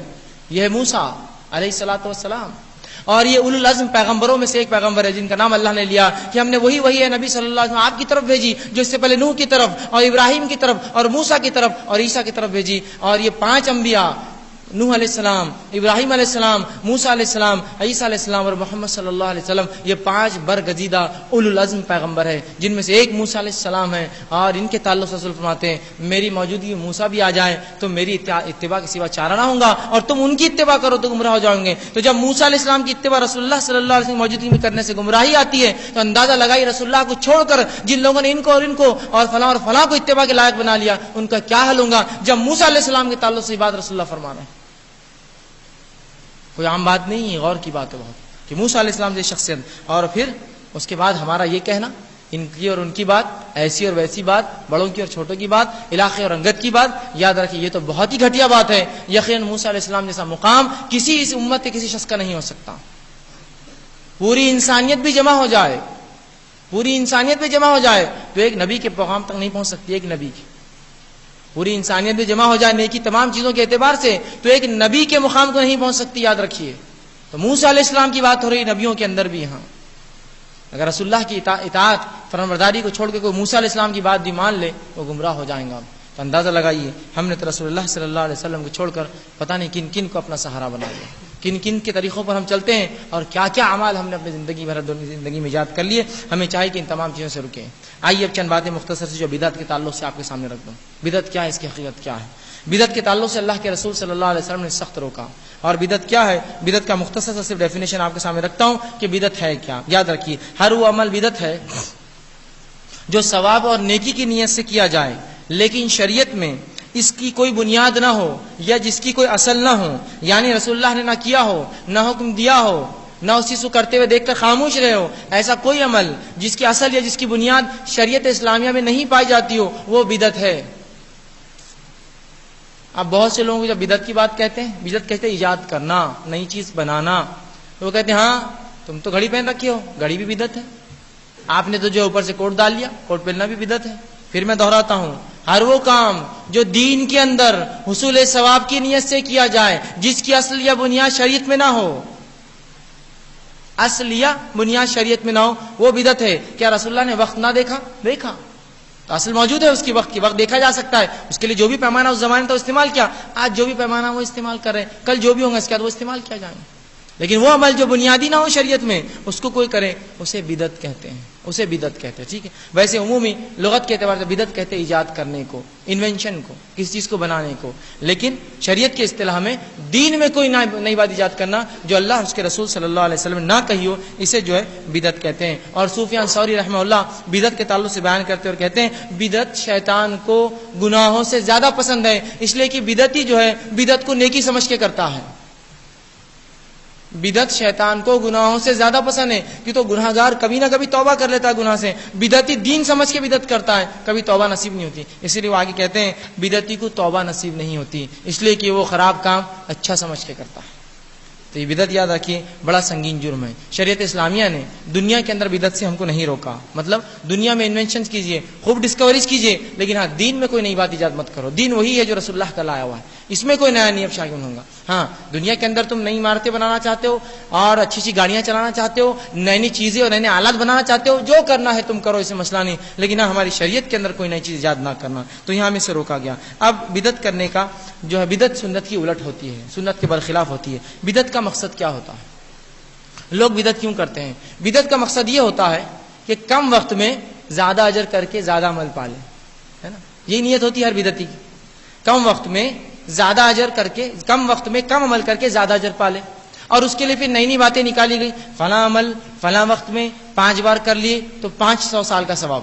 کوئی بولتا ہاں بہت اچھی شارٹ کٹ ہے، کہاں زندگی بھر عمل کرتے رہو، سجدے وہ کرتے رہو، یہ عمل کر لو 5 منٹ میں 500 سال کا ثواب، اتنے تو گناہ بھی نہیں کروں گا میں 500 سال کی۔ تو بدعت یہی ہوتی ہے کہ بدعت کا مقصد بہت نیک ہوتا ہے، بدعتی کی بدعت ایجاد کرنے کا مقصد نیک ہوتا ہے، وہ کم وقت میں کم عمل میں زیادہ اجر پانا چاہتا ہے۔ لیکن یاد رکھیے شریعت اسلامیہ ایک ایسی شریعت ہے جس میں تمام نیکی کر کے بتا دی گئی۔ رسول اللہ صلی اللہ علیہ وسلم نے کوئی چھوٹا عمل ایسا نہ تھا جو چھوڑا نیکی کا جو بتانا دیا، اور کوئی بڑا عمل ایسا نہیں تھا جو کر کے بتانا دیا امت کو یہ نیکی ہے یہ کرو۔ اور صحابہ نیکیوں میں ایسے حریص تھے ہرسی اور لالچی تھے کہ نیکیاں کرتے تھے. آئیے صحابہ کی زندگی سے واقعہ سنا دوں. جو لوگ سمجھتے ہیں وہ صحابہ اللہ کے رسول وہ تو بڑے اعمال کر کے چلے گئے, ہمارے لیے باقی سب چیزیں یاد رکھیں. انہوں نے تمام اعمال جو نیکی کہلاتی ہے سب کر کے امت کو بتا دیا, دیکھو اے مسلمانوں یہ نیکی ہے. آئیے صحابہ کی ہرس دیکھیے نیکی کے اندر. رسول اللہ کے پاس آتے کچھ صحابہ کہتے اللہ کے رسول, یہ صحابہ کا وہ گروہ تھا جو غریب تھا, کہ اللہ کے رسول یہ مالدار لوگ نماز پڑھتے ہیں, روزہ رکھتے ہیں, زکات دیتے, حج کرتے, تمام کام کرتے ہیں, اس کے باوجود اللہ کے راہ میں مال خرچ کر کے ہم سے نیکیوں میں آگے بڑھ جاتے ہیں.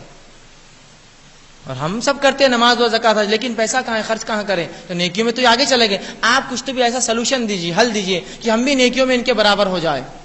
رسول اللہ صلی اللہ علیہ وسلم نے کہا ٹھیک ہے. اور آپ نے کہا جب نماز پڑھو تو 33 مرتبہ سبحان اللہ, 33 مرتبہ الحمدللہ, 33 مرتبہ اللہ اکبر, اور آخر میں کہو لا الہ الا اللہ وحدہ لا شریک لہ لہ الملک ولہ الحمد وہو علی کل شیء قدیر. تم نیکیوں میں ان کے برابر آ جاؤ گے.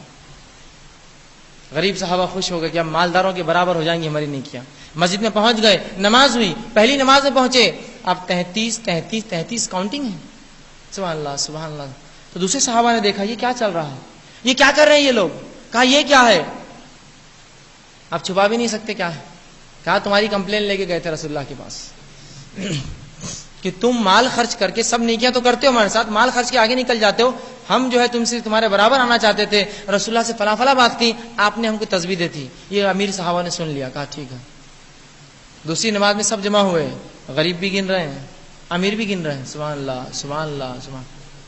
یہ پھر غریب صحابہ دوڑتے رسول اللہ کہ اللہ کے رسول, انہوں نے بھی شروع کر دیا جو عمل آپ نے ہم کو ایک دیا تھا تاکہ ہم پیسہ خرچ نہ کر سکنے کے باوجود ان کے برابر آ جائے, انہوں نے بھی شروع کر دیا. تو رسول اللہ نے فرمایا ذالک فضل اللہ یؤتیہ من یشاء, یہ اللہ کا فضل مال و دولت, اللہ جسے چاہے دیتا ہے. اب میں کچھ نہیں کر سکتا, میرا کام تھا بتا دیا میں نے تم کو, مالدار بھی وہ کرے, اللہ کا فضل ہے.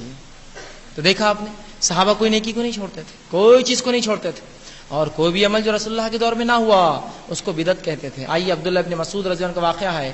آپ جو کوفہ میں تھے اور کوئی شخص دوڑتا دوڑتا ہوا, کہا عبداللہ ابن مسعود ایک عجیب چیز میں نے دیکھی ہے, لوگ فجر کے بعد مسجد میں جمع ہو رہے ہیں اور حلقے بنا رہے ہیں, گروپس بنا رہے ہیں, اور ایک شخص میں کہتا ہے سبحان اللہ اور سب کہتے ہیں سبحان اللہ, پھر ایک کہتا ہے گرو الحمدللہ, سب چلاتے الحمدللہ, اور اسی طرح وہ تسبیحات پڑھ رہے ہیں. یہ چیز رسول اللہ کے زمانے میں تو ہم نے نہیں پائی, وہ کر رہے ہیں. عبداللہ ابن مسعود نے اس کا گریبان پکڑا اور کہا تو نے انہیں روکا کیوں نہیں. کہا وہ بہت زیادہ تھے, تم چلو تم صحابی رسول ہے, تم کچھ بولو اس شخص کو. وہ آئے اور عبداللہ بن مسعود آئے اور تمام کو مسجد سے اٹھا کر ہکال دیا اور کہا تم وہ عمل کرتے ہو جو رسول اللہ کے دور میں ہم نے نہ کیا اور رسول اللہ نے ہمیں نہ بتایا. ایسی تسبیحات پڑھنے کا عمل, نکل جاؤ اس مسجد سے باہر. کہ تو رسول اللہ کے دور میں ایسا ہم نے نہیں کیا کبھی. یا رسول اللہ نے ہم کو اجازت نہیں دی کہ ایسا بیٹھ کر ایک سبحان اللہ کہے اور سب چلائے سبحان اللہ, ایک کہے الحمدللہ سب چلائے الحمدللہ. ایسا نہ کرو. ہاں جتنی تسبیح پڑھنا اپنی پڑھو آپ الگ الگ, لیکن رسول اللہ کے دور میں حلقے بنا کر جماعت سے یہ کام ہم نے نہیں کیا کبھی. تو تم رسول اللہ کی جانے کے بعد ہماری زندگی میں صحابہ زندہ اور یہ عمل کرتے ہو, مسجد سے تمام کو ہکال دیا اٹھا کر.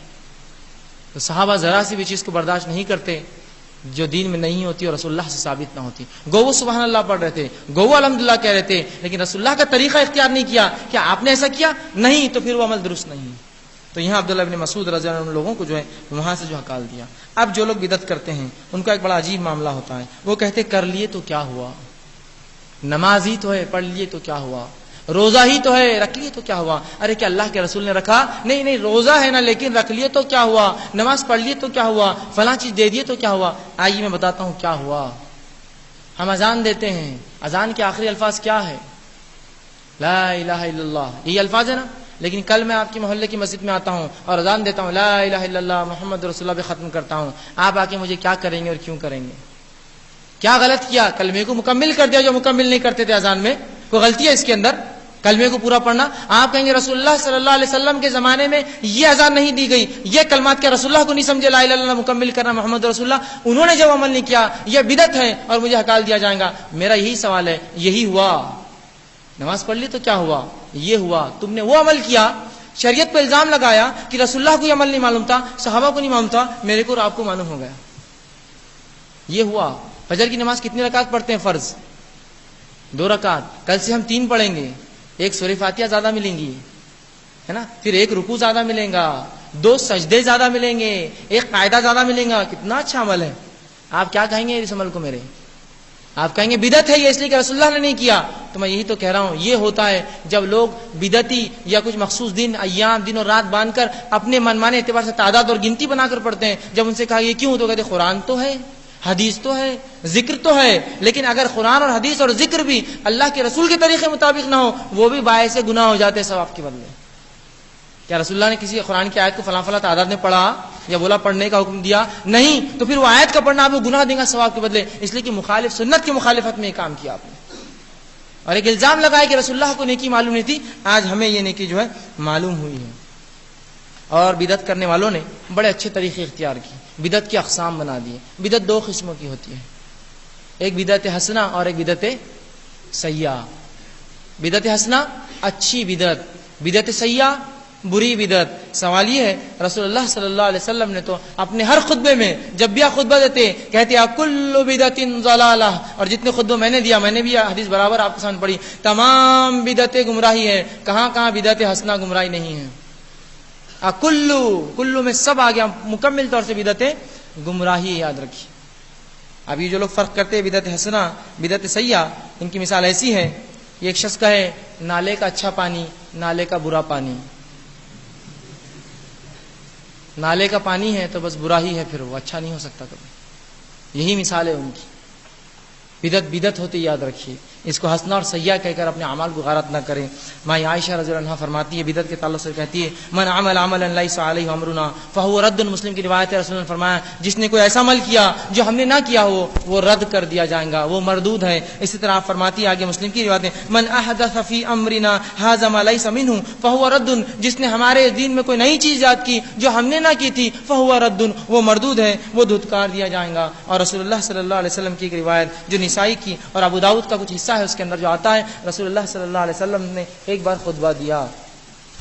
خطبہ بڑا جامع فصیح اور بلیغ تھا. ایک نوجوان شخص صحابی اٹھا اللہ کہا اللہ کے رسول مجھے ایسا ڈر ہے، مجھے ایسا خدشہ ہے، مجھے ایسا گمان ہے یہ آپ کا آخری خطبہ ہے. مجھے ایسا ڈر لگتا ہے جس انداز سے آپ نے خطبہ آج دے دیا مجھے ڈر لگ رہا ہے یہ آپ کا کہیں آخری خطبہ تو نہیں ہے. اور راوی حدیث بعد میں کہتے ہیں ہاں رسول اللہ کا اس کا انتقال ہو گیا، کوئی خطبہ اس کے بعد آپ نے نہ دیا، یہ آخری خطبہ تھا.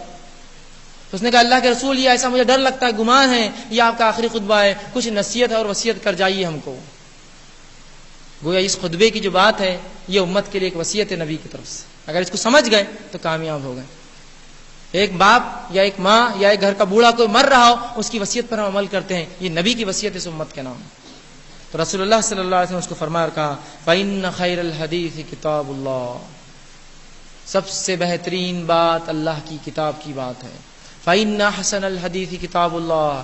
سب سے بہترین بات اللہ کی کتاب کی بات ہے. پھر فرمایا وخیر الہدی ہدی محمد صلی اللہ علیہ وسلم. سب سے بہترین طریقہ محمد صلی اللہ علیہ وسلم کا ہے. وشر الامور محدثاتها. اور دین میں بدترین کام ایجاد کردہ چیزیں ہیں. پھر وکل محدثۃ بدعہ. اور ہر ایجاد کردہ چیز بدعت ہے. وکل بدعۃ ضلالہ. اور ہر بدعت گمراہی ہے. وکل ضلالۃ فی النار. اور ہر گمراہی کا ٹھکانہ جہنم کی آگ ہے.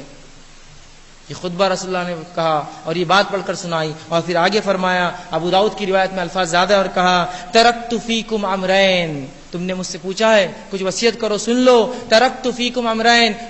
تمہیں دو حکم چھوڑے جا رہا ہوں. لن تضلوا ما تمسکتم بہما. تم ہرگز گمراہ نہ ہوں گے جب تک انہیں تھامے رکھو گے. کتاب اللہ و سنتی. اللہ کی کتاب اور میری سنت. یہ رسول اللہ صلی اللہ علیہ وسلم کی وصیت تھی.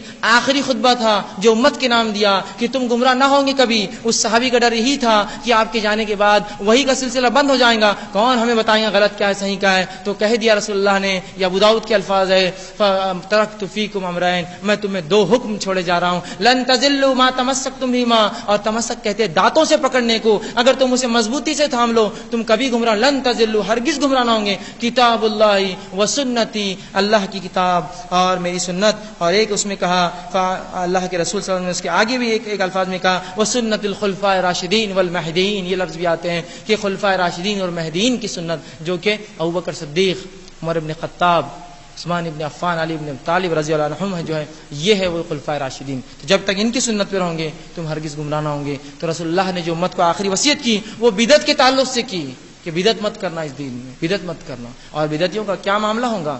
جہنم تو رسید ہوں گے ہی، قیامت کے دن انہیں حوض کوثر سے ہکالا جائے گا۔ رسول اللہ فرماتے، بخاری اور مسلم کی روایت ہے کہ کچھ لوگ قیامت دن میرے پاس آتے ہوں گے، میں حوض کوثر پہ میرا ممبر لگیں گا اور وہاں آسمان کے ستاروں کے مانند گلاس ہوں گے، میں لوگوں کو پانی پلاتا ہوں، امتیوں کو، جو ایک بار پانی پئیں گا کبھی پیاسا نہ ہوگا۔ کچھ لوگ آئیں گے، فرشتے انہیں دھکا دے کے ہٹا لیں گے، اور جو ہے میں کہوں گا ارے میرے امتی ہے، فرشتوں آنے دو، شاید غفلت ہو رہی ہے۔ وہ کہیں گے اللہ کے رسول آپ کو پتہ نہیں آپ کے جانے کے بعد کیا کیا، آپ کے دین بدعت ایجاد کریں۔ تو رسول اللہ کہیں گے سحقا فسوقا لمن غیر بعدی، دور لے جاؤ، ان کو میرے نظروں سے دور کر دو، میرے جانے کے بعد یہ کام کیا میرے دین میں،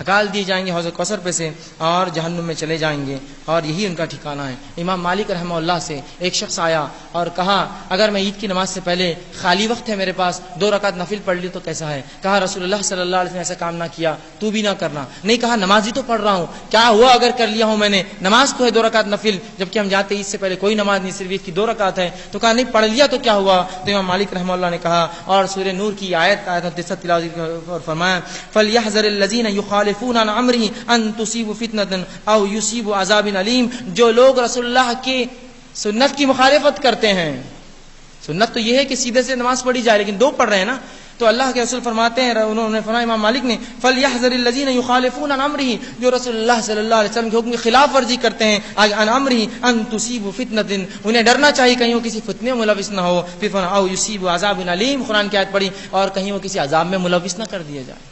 تو جو رسول اللہ صلی اللہ علیہ وسلم کی سنت کے خلاف کریں گا وہ یقیناً کسی نہ کسی سخت عذاب میں اللہ رب العزت کی طرف سے ملوث کر دیا جائے گا۔ تو یہ ہمارا کام ہے، ہمارا کام ہے کہ ہم جو بھی نیکی کریں اس اعتبار سے کریں کہ وہ قابل قبول ہو، اور رسول اللہ صلی اللہ علیہ وسلم طبرانی کی روایت فرماتے ہیں جو شخص بدعت کرتا ہے اس کی توبہ قبول نہیں ہوتی، بدعتی کی توبہ قبول نہیں، تو جب تک انسان بدعت کرتا ہے اس کی توبہ بھی قبول نہیں ہوتی۔ اگر اپنی توباؤں کو قبولیت تک ہم پہنچانا چاہتے ہیں تو دین میں بدعت سے اعراض کیجیے، دنیا میں آپ تبدیلیاں کیجیے جو کرنا ہے، ایجادات انوینشن ڈسکوریز کیجیے، دین میں کوئی بدعت نہیں، دین میں کوئی ایجاد کرنا درست نہیں ہے۔ اور ایسے لوگوں کے تعلق سے سورہ غاشیہ کی آیت نمبر 3 اور 4 میں اللہ نے فرمایا عاملۃ ناصبہ تصلی نارا حامیہ، کچھ لوگ قیامت کے دن تم دیکھو گے کہ عمل کر کر کے تھکے ہوئے آئیں گے، عاملۃ ناصبہ، عمل کر کر کے تھک چکے ہوں گے، تصلی نارا حامیہ، حکم ہوگا اٹھا کے جہنم میں پھینک دو ان کو، عمل کر کر کے تھکے ہوئے آئیں گے، اللہ کہہ رہا ہے عاملۃ ناصبہ، کر کر کے چور ہو چکے، تھکے ہوئے دکھیں گے عمل کر کے سے،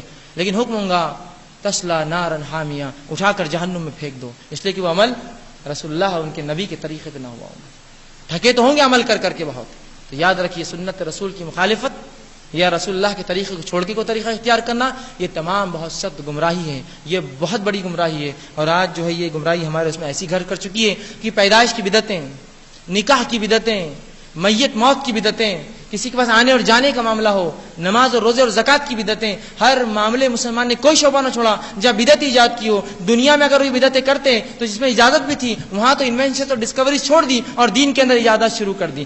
جہاں فکر کا حکم ہے وہ دنیا ہے، جہاں ذکر کا حکم ہے وہ دین ہے، تو جہاں ذکر کرنا تھا دین کا صرف وہاں فکریں شروع کر دی، اور جہاں فکر کرنا تھا دنیا میں وہاں جو ہے کیا کیا، ذکر شروع کر دیا۔ صرف دنیا میں تو رکھ لیا سب چیزوں کو اور دین میں فکر کر رہے ہیں۔ میں سوچتا ہوں ایسے کے بدلے ایسا ہوتا تو اچھا ہوتا تھا، میرے کو لگتا ہے یہ حدیث ایسی نہیں، ایسی ہونا چاہیے تو بہت مزہ آتی تھی۔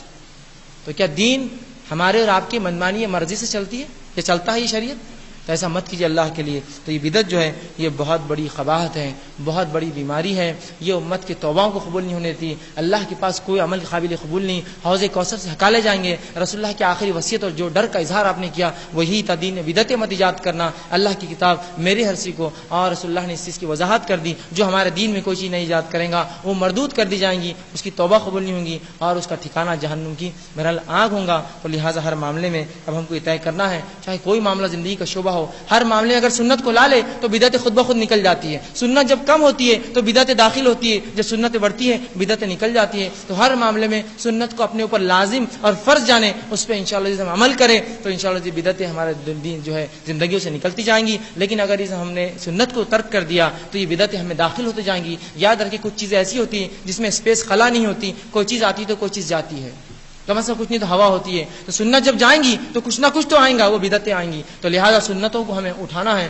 رفع کرنا ہے, اس پر عمل کرنا ہے. ہر سنت کو, کسی سنت کو چھوٹا بڑا سمجھ کے بالکل اللہ کے لیے چھوڑیے مت. ہاں یہ کہہ سکتے ہیں عمل اجر کے اعتبار سے اس میں زیادہ اور کم ہے, لیکن یہ چھوٹی سنت, وہ بڑی سنت, یہ فلاں, ایسا مت کیجیے. سنت سنت ہوتی ہے, اس کو تھام لیجیے. اس سے محبت رسول اللہ سے محبت ہے, اور رسول اللہ سے محبت وہ ان کے ساتھ ہمیں جنت میں رکھنے والی چیز ہے. تو لہٰذا ہر معاملے میں دین کا, دنیا کا کوئی بھی شعبہ ہو, رسول اللہ صلی اللہ علیہ وسلم کی اتباع اپنے اوپر لازم, ضروری اور فرض جانے. اس طریقے کو اپنائیں, اس طریقے پہ چلنے کی کوشش کریں. اگر یہ ہم کریں گے دنیا میں بھی سرخرو ہوں گے, اور انشاءاللہ عزیز کچھ نہ ہو دنیا میں جو کچھ ہو آخرت میں ضرور سرخرو ہوں گے, اللہ کے پاس کامیاب کہلائیں گے اور خوب اجر پائیں گے اپنے اعمال کا, چاہے پھر تھوڑے کیوں نہ ہو. لیکن اگر بدعت کر کے خوب عمل بھی کریں گے تو عاملۃ الناصبہ تصلی نارا حامیہ, کتنا ہی عمل کرو جہنم کے ایندھن بننے والے ہیں. تو لہٰذا اگر اپنے اعمال کو قبولیت تک پہنچانا ہے, اپنی دعاؤں کو, تو سنت کو تھامیں, ان بدعتوں کو زندگی سے نکالیں. انشاءاللہ عزیز ہمیں کامیابی ملیں گی. اللہ رب العزت سے آخر میں دعا ہے کہ اللہ رب العزت ہمیں کہنے اور سننے زیادہ عمل کی توفیق دے,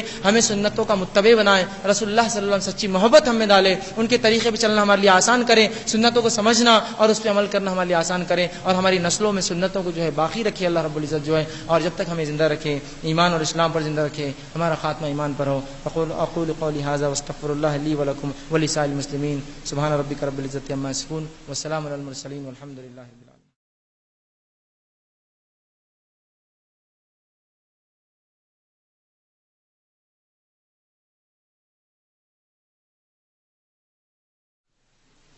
اعوذ باللہ من الشیطان الرجیم. بسم اللہ الرحمن الرحیم. الحمد للہ والصلاة والسلام علی خاتم النبیین والمرسلین. رب اشرح لی صدری ویسر لی امری واحلل عقدۃ من لسانی یفقہوا قولی. اما بعد. بہرحال سوال جواب کے نشست سے پہلے ایک بات کا اعلان کر دو یا وضاحت کر دو کہ سوالات جو آتے ہیں جس انداز سے لکھے جاتے ہیں اس کے بنیاد پر میں جواب دیتا ہوں. میں ذاتی طور سے لوگوں کو نہیں جانتا ہوں وہ کون ہیں. دوسرا یہ جواب کتاب و سنت کے مطابق دینے کی کوشش کرتا ہوں. اگر غلطی ہو جائے تو آپ میری اصلاح کر سکتے ہیں, بات درست رہی تو آپ اس کو مان لیں, ٹھیک ہے. ورنہ کچھ لوگ سوال دیتے اور وہ چاہتے میں وہ جواب دوں جو وہ چاہتے جواب ہو. ایسا نہیں بولے یار انہوں نے, تو میں اس لیے نہیں کھڑا ہوں کہ کسی کی نفس کے مطابق میں جواب دوں. میں اسی لیے یہاں کھڑا ہوں, یا آپ نے اسی لیے پوچھا کہ میں کتاب و سنت کے مطابق جواب دوں. ہم اسی کے مکلف ہیں, اسی کے تعلق سے اللہ ہم سے پوچھ بھی کریں گا. تو لہٰذا یہ سوالات کے جواب میری نفس سے نہیں ہوتے. میں کوشش کرتا ہوں حوالے دینے کی, غلطی ہو جائے آپ ضرور میری اصلاح کریں, اور یہ نہ کہے کہ ہم جیسا چاہتے تھے ویسا جواب نہیں آیا. تو ایسے جواب جب آپ کو جس کا جواب معلوم ہے پہلے سے, تو آپ سوال کیوں کرتے اس تعلق سے مجھ سے؟ سوال ہی نہ کریں آپ اپنے اعتبار سے, جو ہے پھر آپ کو جب جواب پتا ہے تو آپ اس کو اپنے حد تک رہنے دیں. تو کچھ لوگ چاہتے ہیں سوال کریں اور پھر میں وہ جواب دوں جو وہ چاہتے ہیں وہ جواب آئے, یہ مشکل ہے, یاد رکھیے. اللہ کہ اگر وہ کتاب و سنت کے مطابق وہ بھی جانتے اور میں دے دوں, مل جائے, بہت اچھی بات ہے, ٹھیک ہے. تیسری چیز, میرے جوابوں کو فتوے نہ سمجھیں. فتوے ایک الگ چیز ہوتی ہے, یاد رکھیے. کتاب و سنت کے مطابق یہ مشورے ہوتے ہیں یا آپ کے مسائل کا حل ہوتا ہے, ٹھیک ہے. یہ فتوے نہیں ہوتے. فتوے وہ ہوتے ہیں جس میں کسی خاص مسئلے پر جو مفتیان جو ہے بہت سے چیزوں کو مد نظر رکھتے ہوئے چند جوابات دیتے ہیں. فتاوے الگ چیز ہوتی ہیں, وہ آپ دارالفتاح جائیے, وہ انشاءاللہ العزیز کتاب و سنت کے دلائل کے ساتھ آپ کو فتاوے دیں گے, ٹھیک. میں آپ کے مسئلوں کے مختصر سے حل رکھتا ہوں جو کتاب و سنت سے واضح مخصوص مسائل ہے. آپ جا کر دارالفتاح ہر علاقے میں ہوتا ہے, وہاں سے اس تعلق سے فتاوے لے سکتے ہیں. کسی نے ایک سوال کیا, محترم مولانا السلام علیکم ورحمۃ اللہ. وعلیکم السلام ورحمۃ اللہ. ہمارے معاشرے میں تو جو لوگ بدعتوں سے دور رہتے ہیں ان کو بدعتی کہتے ہیں, حالانکہ وہ لوگ اصل میں بدعت سے دور رہتے ہیں. ہم کو تو رسول اللہ صلی اللہ علیہ وسلم کی اتباع کرنا ہے, مگر اکثر لوگ جو ہے امام کی اتباع کرتے ہیں. کسی نے بہرحال ایک سوال کیا کہ ہم لوگ جو کتاب و سنت پہ چلنے کی کوشش کرتے ہیں اس کے برعکس کچھ لوگ جو ہے جو بدعتی ہوتے ہیں وہ کتاب و سنت والوں کو بدعت کہتے ہیں. پھر آخر انہوں نے لکھا کہ مگر اکثر امام کی اتباع کرتے ہیں. تو بہرحال یاد رکھیں, اللہ کی کتاب اور اس کے رسول صلی اللہ علیہ وسلم کے مطابق اگر کوئی امام کوئی بات آپ سے کہے اس کے ماننے میں کوئی حرج نہیں ہے. پھر دہراتا ہوں اپنے جواب کو, اگر اللہ کی کتاب اس کے رسول صلی اللہ علیہ وسلم کے مطابق کوئی امام کوئی بات کہے اس کے ماننے میں کوئی حرج نہیں ہے, ٹھیک ہے. لیکن اگر کوئی غلطی ان سے ہو جائے, جیسے کہ انسان کی فطرت کا تقاضا ہے, اکل بنی آدم خطا, آدم کی تمام اولاد خطا کار ہیں, تو بہرحال اس خطا کو چھوڑتے ہوئے بقیہ اس کی بات لی جا سکتی, اس میں کوئی حرج نہیں, ٹھیک ہے. تو بہرحال انہوں نے کہا کہ کچھ لوگ بدعتی ہو کر ہم کو بدعتی کہتے ہیں, تو اگر وہ ان لوگوں کو جو امام کی اتباع کرتے کسی بدعتی کہہ رہے تو یہ غلط بات ہے، ایسا کہنا درست نہیں، یاد رکھیے، ٹھیک ہے؟ تو بہرحال وہ بدعت نہیں ہے۔ بدعت سے مراد یہ ہے کہ کوئی شخص جو ہے کتاب و سنت کے خلاف کام کرے یا نئی نئی چیزیں ایجاد کرے، چاہے وہ عبادات میں ہو، ٹھیک ہے، چاہے وہ ذکر و اذکار میں ہو، چاہے پھر کچھ اور چیزیں ہوں، ٹھیک ہے، وہ بدعت ہے۔ تو بہرحال اس طرح سے وہ ان کو بدعتی نہ سمجھے۔ ہاں کچھ غلط فہمیوں کے لوگ شکار ہوتے ہیں، اس غلط فہمیوں کی بنیاد پر وہ کچھ کام کرتے ہیں۔ بہت سی بار ایسا ہوتا ہے، خود لوگ جن کو ماننے کا دعویٰ کرتے ہیں ان کے بارے میں ان کو علم نہیں ہوتا ہے، بس وہ ایک دعویٰ ہوتا ہے۔ جب ان سے پوچھا جائے کیا یہ فلاں جو آپ کہہ رہے ہیں ان سے بھی ثابت ہے، تو پھر کہتے ہیں یہ تو ان سے بھی ثابت نہیں۔ تو یہاں ایسا معاملہ ایک چلن ہوتا ہے۔ تو اس معاملے میں آپ یہ محتاط اس طرح سے رہے کہ آپ لوگوں سے پہلے پوچھیں کہ وہ یہ کام کیوں کرتے ہیں، پھر وہ بتائیں گے یہ وجہ رہی، یہ قرآن کی دلیل ہے، یہ حدیث ہے، یہ فلاں وجوہات ہیں۔ پھر اگر ان میں کوئی غلطی پائے تو بہترین احسن اچھے انداز میں پھر ان کی اصلاح کر دے، کتاب و سنت کی بات بتا دیں، اور اگر پھر بھی نہ مانے تو پھر اللہ سے دعا کریں۔ لیکن یہ طریقہ نہ اپنائیں تم بدعتی ہے، ہم بہرحال سنتی مطلب سنت پہ چلنے والے، اور تم بدعتی الفاظ نہ کہیں، اس لیے کہ اگر آپ کسی کو برا کہیں گے تو پھر اس کی اصلاح کیسے کر پائیں گے، اصلاح کیسے کر پائیں گے؟ تو بہرحال ان سے آپ بتاتے رہیں۔ اور بدعت کے بھی اقسام ہوتے ہیں، اس کو بھی آپ سمجھیں کہ کچھ بدعتیں ایسی ہوتی ہے جو کفر تک لے جاتی ہے، بدعت مکفرہ کہلاتی ہے۔ ایسی بدعتیں ہو تو پہلے ان کو روکیے۔ کچھ بدعتیں اعمال میں یا دوسری چیزوں میں ہوتی ہے، وہ الگ چیز ہے، لیکن عقائد میں اگر کسی کی بدعت ہے پہلے اس کو روکیے، پھر معاملات کی بدعتوں کو دھیرے دھیرے روکیے۔ ورنہ ایسا ہوتا ہے لوگ عقائد کی بدعت کو چھوڑ دیتے ہیں، معاملات کے پیچھے پڑھ کر پھر وہ بزن ہو جاتے ہیں، اور پھر لوگ عقیدے میں ان کو دیکھ کر اصلاح نہیں کرتے، ٹھیک ہے؟ تو بہرحال اس طرح سے آپ کوشش کریں ان کو اصلاح کرنے کی۔ جی مردوں سے اگر کوئی سوال ہو تو مت پوچھیں۔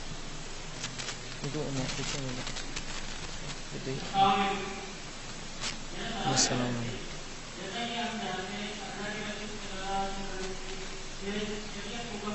جی جی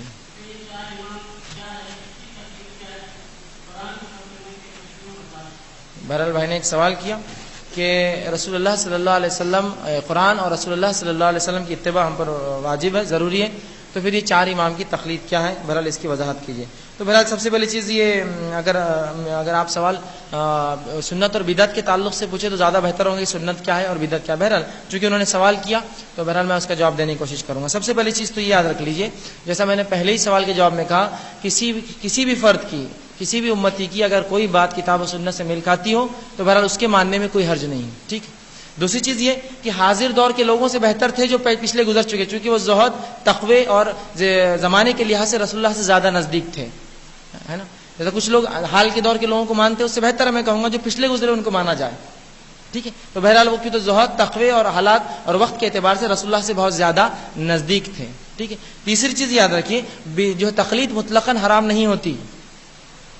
تقلید مطلقاً سمجھتے ہیں کسی چیز کو بالکل کہنا یہ حرام، جیسا شراب حرام، سود حرام، بالکل ہر حالت میں، تو مطلقاً ویسا تقلید حرام نہیں ہوتی۔ کچھ جگہ آ کر جب کتاب و سنت سے معاملہ نہیں ملتا، جو علماء اخذ کر کے دیتے ہیں اس کو بھی تقلید کہا جاتا ہے عربی زبان میں۔ ہاں اگر تقلید سے مراد یہ ہے کہ کچھ سوچے سمجھے بغیر کسی کے پیچھے چل پڑنا، پھر یہ درست نہیں، اس کی اجازت شریعت نہیں دیتی۔ اور اس کے بالمقابل جو ہے شریعت نے سورہ یوسف کے اندر آیت 106 میں فرمایا وَأَنَّ هَذَا صِرَاطِ مُسْتَقِيمًا، بلکہ اللہ رب العزت نے فرمایا، میں آیت بھول رہا ہوں، کیا آیت ہے؟ سورہ یوسف قرآن کا مصحف 112 نمبر، بہرحال میرے ذہن سے وہ آیت نکل گئی۔ قل هذه سبيلي ادعو الى الله على بصيرة انا ومن اتبعني فسبحان الله وما انا من المشركين۔ تو یہاں بھی اللہ نے اس چیز کی وضاحت کی، قل هذه سبيلي، کہہ دیجئے میرا راستہ ہے، ادعو الى الله، میں لوگوں کو اللہ کی طرف على بصيرة، عقل مندی کے ساتھ، اندھے پن سے آنکھ بند کر کے کسی کے پیچھے نہیں چلتا ہوں، على بصيرة، میں بھی بلاتا ہوں، انا ومن اتبعني، میرے پیروکار بھی بصیرت سے بلاتے ہیں، ٹھیک ہے؟ تو کسی شخص نے عقل اور بصیرت کا پورا استعمال کیا، کتاب و سنت سے کوئی دلائل اخذ کیے جس کا سیدھے واضح جو ہے کوئی بات ہم کو نہیں مل رہی تھی قرآن و حدیث سے، تو اخذ کیا، اس کو بھی عربی زبان میں تقلید کہا جاتا ہے۔ لیکن ہاں تقلید سے مراد یہ کسی کے پیچھے پٹا ڈال دینا گلے میں، جس طرح سے عربی زبان کا عام تقلید کہتے ہیں خلائدہ، کسی چیز کو لپیٹنا اور پیچھے چلنا، بہرحال شریعت اس کی اجازت نہیں دیتی، جبکہ شریعت نے اتباع کا حکم دیا، رسول کی بھی اتباع، اللہ کی اتباع ہے، اللہ اور رسول کی تقلید کا حکم نہیں دیا۔ تقلید کا لفظ قرآن حدیث میں آتا بھی نہیں، یاد رکھیے، اللہ کی جو خلائدہ آیا ہے جانوروں کے تعلق سے پٹے ڈالنے کی، بس اس طرح۔ تو اتباع کی ہم جو ہے مکلف ہیں، ہم اتباع کریں گے، لیکن اس کے باوجود بھی کوئی کہے کیا مطلقاً حرام ہے، لوگ سوال کرتے ہیں، تو میں کہوں گا نہیں، کچھ مسائل میں، کچھ معاملات میں آ کے ہم بڑے علماء کے حوالے پھر دیتے ہی ہیں کہ اس معاملے میں انہوں نے فلاں چیز اخذ کی، تو پھر یہ کیا ہوا، یہ بھی تو کتاب و سنت کی دلائل کا کچھ اخذ کر کے انہوں نے دیا، سیدھے سے نہیں ملا آپ کو، اس کو بھی عربی زبان بہرحال تقلید کہتے ہیں۔ تو اگر ایسا ہے تو پھر درست ہے جو کتاب و سنت کے مطابق ہو، لیکن اگر تقلید سے مراد یہ ہے کہ اندھے پن سے اور بس نکل جائے، چاہے پھر وہ بات قرآن کے خلاف ہو، احادیث شریفہ خلاف ہو مکمل طور سے، تو پھر یاد رکھیے غلط ہے، پھر یہ غلط ہے، اس کی شریعت اجازت نہیں دیتی۔ اب لوگوں نے اس میں دو موقوف بنا لیے، ایک بولتے ہیں تقلید مطلقاً حرام ہے، دوسرے کہتے ہیں مطلقاً حرام نہیں بلکہ جائز، فرض اور فرض عین، اس کے بغیر انسان کی جو ہے راہ نجات نہیں اور چارہ نہیں ہے۔ پھر وہ کہتے ہیں تقلید 4 اماموں کی ضروری ہے۔ سوال یہ کیا یہ امت اتنی کمزور ہے کہ اس کا صرف 4 امام ہیں؟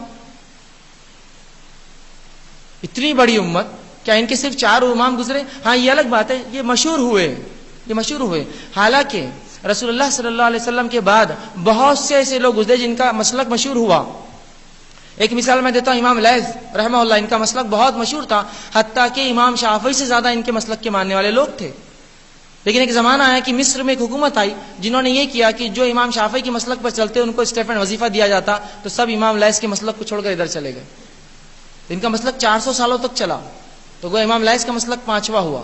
اسی طرح جو ہے اور بھی کئی مسالک ہیں جو مشہور تھے، امام سفیان ثوری کا مسلک بڑا مشہور مسلک تھا، یہ بھی خود امام ابو حنیفہ جو ان کے استاد تھے ان کا مسلک۔ تو ایسے بہت سی چیزیں تھی، مسلک سے مراد کسی مسئلے کا انہوں نے ان سے جواب لیا اور بہتر سمجھا ان کی دلیل کو، یہ مانا ہے۔ لیکن بعد کے دور کے لوگوں نے اس کو تھام لیا کہ نہیں، اگر ایک ہے تو ایک کے پیچھے ہی چلنا، اور پھر 4 کی تقلید واجب کی اس امت کے اوپر، جبکہ اگر کوئی کہے کہ 4 امام کی تقلید یا 4 میں سے ایک کی تقلید ہم پر واجب ہے، تو پھر سوال یہ ہوتا ہے صحابہ کس کی تقلید کرتے تھے؟ سیدھا ایک دم بیسک کوشچن نہیں، سیدھا ایک مثال جاتی ہے، رسول اللہ کے بعد جو 2 لوگ آئے صحابہ کی جماعت، جبکہ پہلے امام جو لوگ کہتے ہیں، بہرحال میں کہتا ہوں امام تو کہیں گزرے، ابوبکر صدیق کیا میرے اور آپ کے لیے امام نہیں ہے؟ عمر ابن خطاب کیا میرے اور آپ کے لیے امام نہیں ہے؟ عثمان ابن عفان کیا میرے اور آپ کے لیے امام نہیں ہے؟ علی ابن ابی طالب، عبداللہ ابن مسعود، عبداللہ ابن عباس، عبداللہ ابن عمر، یہ امام نہیں ہے؟ پھر یہ بات سمجھیے تھوڑا سا جو ہے ایک تعصب کہ جو ذہن سے ہٹا کر ایک صحیح کھلے ذہن سے سوچیے اس بات کو، ان کو کبھی امام نہیں کہتے ہم، ٹھیک۔ اس کے بعد پھر امام ابو حنیفہ رحمہ اللہ کا دور، جن کو پہلا امام مانا جاتا ہے، ویسے امت صحابہ پورے امام تھے، اس کے بعد کے ادوار کے جتنے لوگوں نے ان کی اتباع کی وہ تمام کی تمام ہمارے لیے امام ہیں۔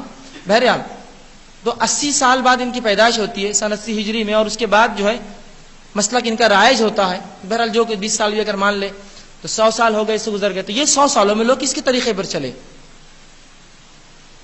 یہ 100 ایئرز کا جو وقفہ گزرا، 100 ایک صدی جو گزری، لوگ کس پر چلے، کس کی اتباع کی، کس کی پیروی کی، کون سا نقش قدم تھا؟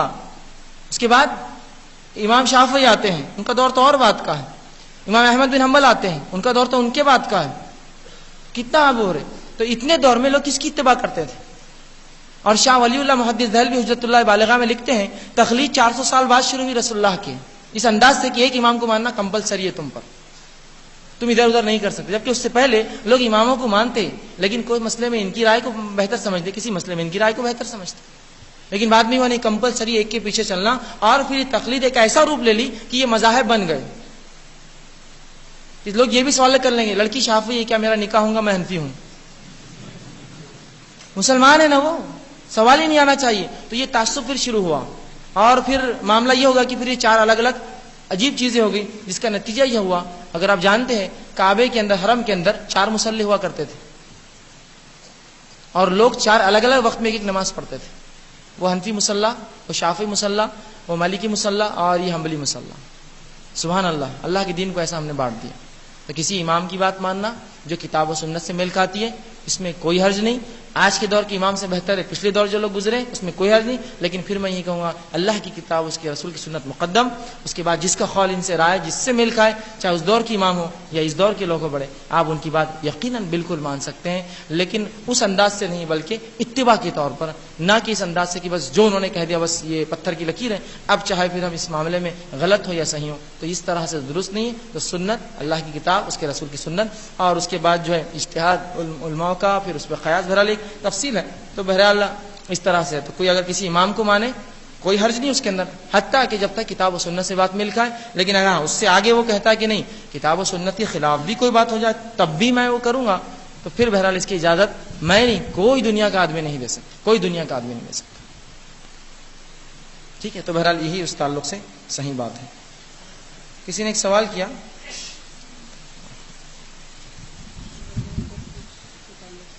درگاہوں پر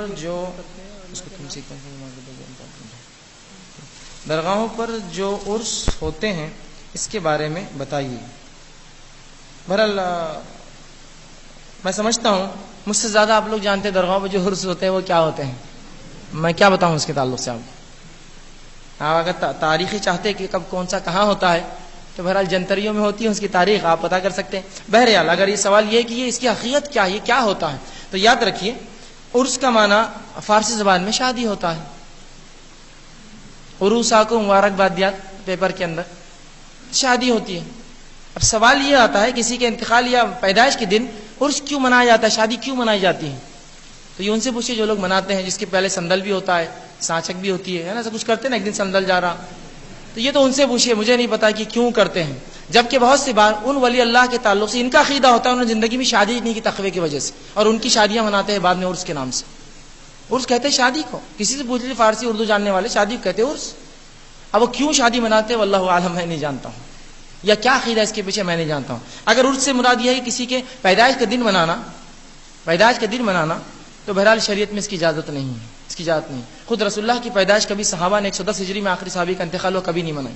چارہ امام میں سے کسی امام نے اس کو نہیں منایا. تابعین تابعین سے یہ چیز ثابت نہیں, تو لہٰذا کسی اور بعد کی امتیوں کا برتھ ڈے منانا, میلاد منانا, سالگرہ منانا درست نہیں. تو لہٰذا اسی شکل میں عرس اور پھر اس پر جس قسم کے خرافات اور بدعات اس میں ہو رہے ہیں یہ درست نہیں. خود آپ کہتے ہیں وہ ولی نے فلاں کیا, زندگی مشکل میں گزاری, چند ٹکڑوں پر ان کی زندگی گزرتی تھی, چند چیزیں کھا کر جیتے تھے, اور انہی کے نام سے عرس ہو کر لوگ مرغ مسلم چور رہے ہیں.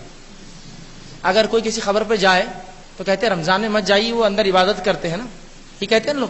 میرا یہ سوال ہے اگر وہ رمضان میں عبادت کرتے ہیں تو تم 10-10 20-20 دن ڈھول بجاتے ہو عرس کے نام پر, تب تکلیف نہیں ہوتی ہے ان کو؟ طوائفیں اور انڈیاں اور ہجڑوں کو لا کر تالیاں بجاتے ہو خبروں پر, تب تکلیف نہیں ہوتی ہے ان کو؟ سیدھی سی بات ہے, دیکھ لیجیے, یہی سب ہوتا ہے.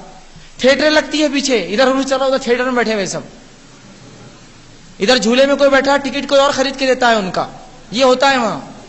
یہ حقیقت ان چیزوں کی, یہی سب ہے, یہی اصلیت ہے اس کی. اور اس سے زیادہ کیا جاننا ہے بہرحال ان لوگوں سے پوچھئے جو واقعے میں اس کو دیکھتے ہیں. یہ صرف انکم کا ایک سورس لوگوں نے بنایا ہے, اس امت کے اسلاف کے جو ہے مردوں یا ان کی ہڈیوں کے اوپر کمانے کا ایک انہوں نے ذریعہ بنایا. بہرحال یہ درست نہیں, شریعت میں اس کی اجازت نہیں ہے. رسول اللہ صلی اللہ علیہ وسلم کا جب عرس نہیں ہوا تو میں سمجھتا ہوں کوئی اس سے بڑا ولی دنیا میں نہیں گزرا جس کا عرس منایا جائے پھر. ٹھیک ہے بہرحال, تو یہی بہرحال اس کی مختصر سی حقیقت جی.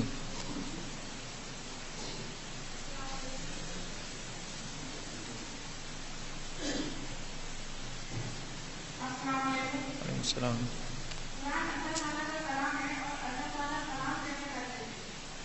بہرحال میں نے سوال کلام کے تعلق سے کر دیا. بہرحال میں چاہوں گا عنوان پہ ہو تو بہتر ہے. اللہ کلام کیسے کرتا ہے؟ تو اللہ کے کلام کے کئی ذریعے ہیں. یا تو اللہ رب العزت جو ہے کسی کے ذریعے اپنی بات کو بھیج دیتا ہے, یہ بھی اس کا ایک کلام ہے. یا وہ سیدھے سے بات کر رہا ہے جس طرح سے موسیٰ علیہ السلام سے اس نے بات کی. ٹھیک ہے, سیدھے سے کلام کرنا اپنی ذات سے, آواز موسیٰ علیہ السلام نے سنی اللہ کی. اسی طرح رسول اللہ صلی اللہ علیہ وسلم جو معراج میں گئے, جب اللہ نے کلام کیا اور آپ کو چند آیتیں سورہ بقرہ کی آخری 2 آیتیں دی, تو بہر اللہ کا کلام یہ ہے یا تو کسی کے ذریعے وحی بھیج کر کرتا ہے یا خود جو ہے بات کر, جس طرح سے موسیٰ علیہ السلام سے اور رسول اللہ صلی اللہ علیہ وسلم سے بات کی.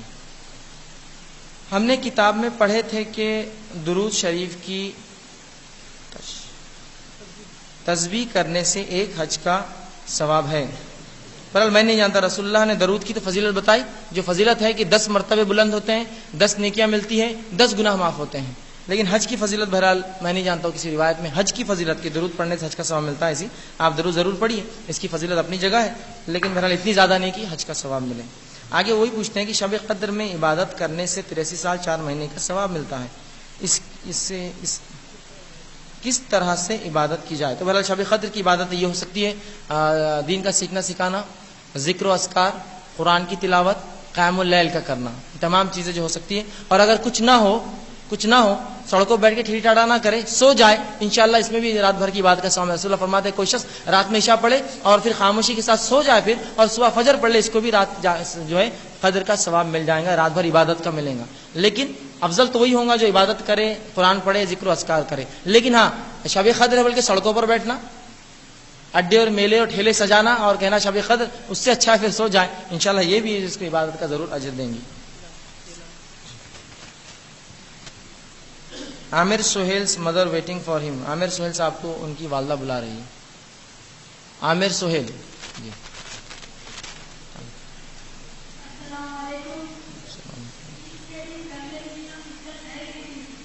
اس میں سے کچھ اچھے سوال نکال دو. 2 سوال لے سکتے ہیں.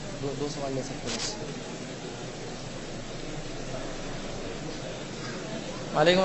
وعلیکم السلام ورحمۃ اللہ. بھائی نے سوال کیا عید کے دن گلے ملنا بدعت ہے یا نہیں؟ تو بہرحال یاد رکھیے عید کے دن گلے ملنا جو ہے یہ بدعت نہیں ہے جب تک کہ کوئی اس کو سنت نہ سمجھے. جواب ایک ہی میں، جب تک کوئی اس کو سنت نہ سمجھے بدعت نہیں ہے. پہلے یوں تھا کہ لوگ 3 ملتے بولتے سنت ہے، پھر تو ابھی ایک چلن چلا 1 ملنا بولے سنت ہے. رسول اللہ کے دن گلے نہیں ملتے.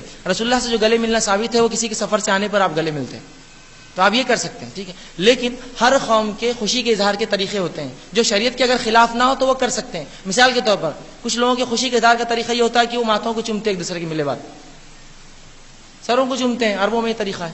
کچھ لوگوں کا ہوتا ہے جیسے یوروپینس میں دیکھتے آپ گالوں کو چومتے ہیں، خالی چومتے والے تو گالوں کو گال لگاتے ہیں. آپ نے دیکھا ہے بہت سی بار انڈین لوگ دیکھ کے کیا بے شرم گال لگا رہے ہیں. وہ ان کا طریقہ ہے، شریعت کے خلاف نہیں. اپنے محرم کو گال لگائے اور اس سے محبت کا اظہار کریں. اسی طرح کچھ لوگوں میں ہوتا ہے کہ مل کے کاندھے پہ وہ کرتے ہیں. دیکھیے آپ بہت سی قوموں میں طریقہ ہوتا ہے. یہ شریعت کے خلاف نہیں ہے طریقے، یہ خلاف نہیں ٹھیک ہے. تو یہ طریقوں کو اپنانے میں حرج نہیں. ہندوستان میں ایک طریقہ ہے خوشی کے اظہار کا، لوگ گلے ملتے ہیں. اسی لیے کہا جب تک سنت نہ سمجھے یہ بدعت نہیں ہے. جب سنت کہیں گا تو پھر غلط، کیونکہ رسول اللہ عید کے دن گلے ملنا ثابت نہیں ہے آپ سے ٹھیک ہے. تو جب تک سنت نہ سمجھ کے خوشی کا اظہار، جیسا کچھ قوموں میں خوشی کے اظہار کا طریقہ ہوتا ہے وہ پیسے دیتے ہیں. جیسے کسی دیکھا کیا ہوا فلاں، ارے رکو رکو رکو رکو، آپ بولیں گے عیدی دینا بدعت ہے یا نہیں ہے؟ تو میں کہوں گا سنت سمجھ کے دے تو بدعت ہے، نہیں تو نہیں. یہ تو خوشی ہے یہ پیسے دینا. اسی طرح کچھ قوموں میں خوشی کے بغیر مختلف اظہار کے طریقے، کچھ لوگ میٹھا کھلا کے اظہار کرتے ہیں. یہ اس قوم کا طریقہ ہے اپنی خوشی کے اظہار. تو جب تک شریعت کے خلاف کوئی طریقہ نہ جائے اس طریقے کو اپنانے میں بہرحال کوئی حرج نہیں ہے. وہ خوشی کا طریقہ اپنا سکتے ہیں. ہندوستان میں ہمارے پاس ایک طریقہ ہے خوشی کے اظہار کا، گلے ملتے ہیں. یہاں غیروں میں بھی یہ طریقہ ہے، مطلب غیر مسلموں میں اور مسلمانوں میں بھی، کہ جب بھی خوش ہوتے ہیں اور بہت خوشی بھی آئیے گلے لگ جائیے. خوشی کا طریقہ ہے. تو اگر اس کو آپ سنت نہ سمجھتے، خوشی کے اظہار، اسی سے خوشی اظہار ہوتی ہے. جیسا کچھ لوگ خوشی کے اظہار کے لیے ہاتھ پکڑتے ہیں، ہاتھ پکڑ کے لگا کے تھوڑی دیر کھڑے رہتے ہیں یا ہاتھ پہ ہاتھ رکھ کے کھڑے رہتے ہیں، یہ بھی خوشی کا. تو بہرحال جب تک اس کو آپ سنت نہ سمجھیے بہرحال بدعت نہیں ہے.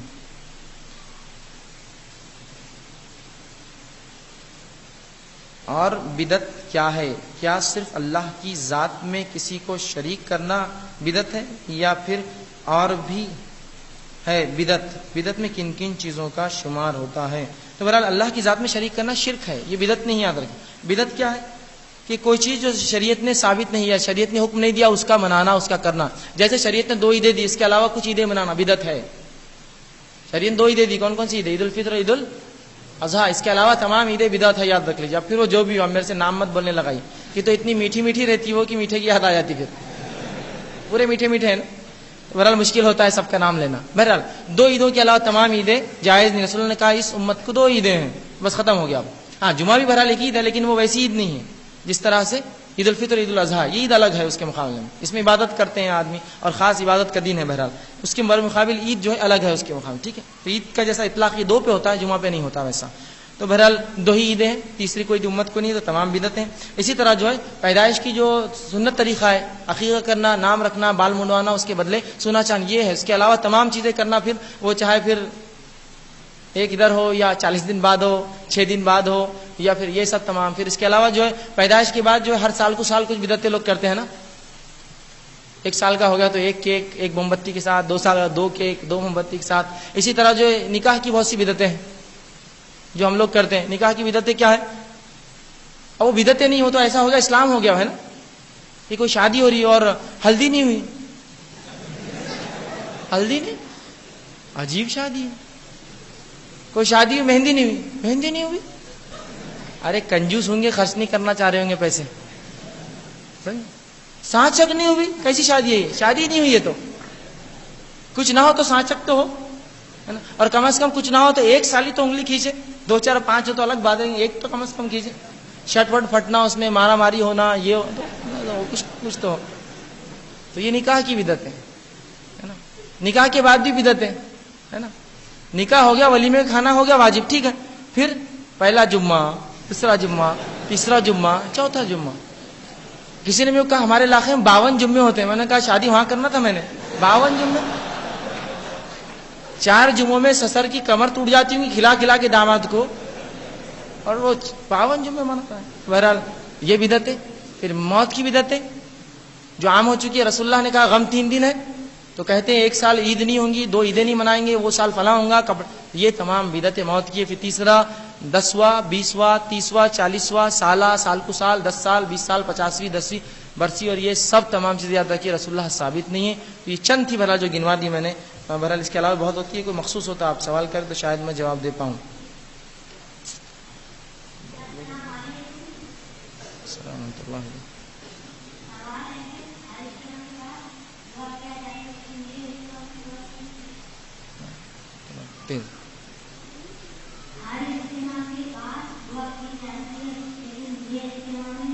ہاں بہرحال بھائی نے اچھا سوال کیا کہ ہر اجتماع کے بعد دعا ہوتی ہے، اس میں کیوں نہیں ہوتی؟ تو میں کیا کرتا ہوں، اپنی خطبہ شروع کرتا ہوں اور اس درس کے آخر میں دعا کر دیتا ہوں.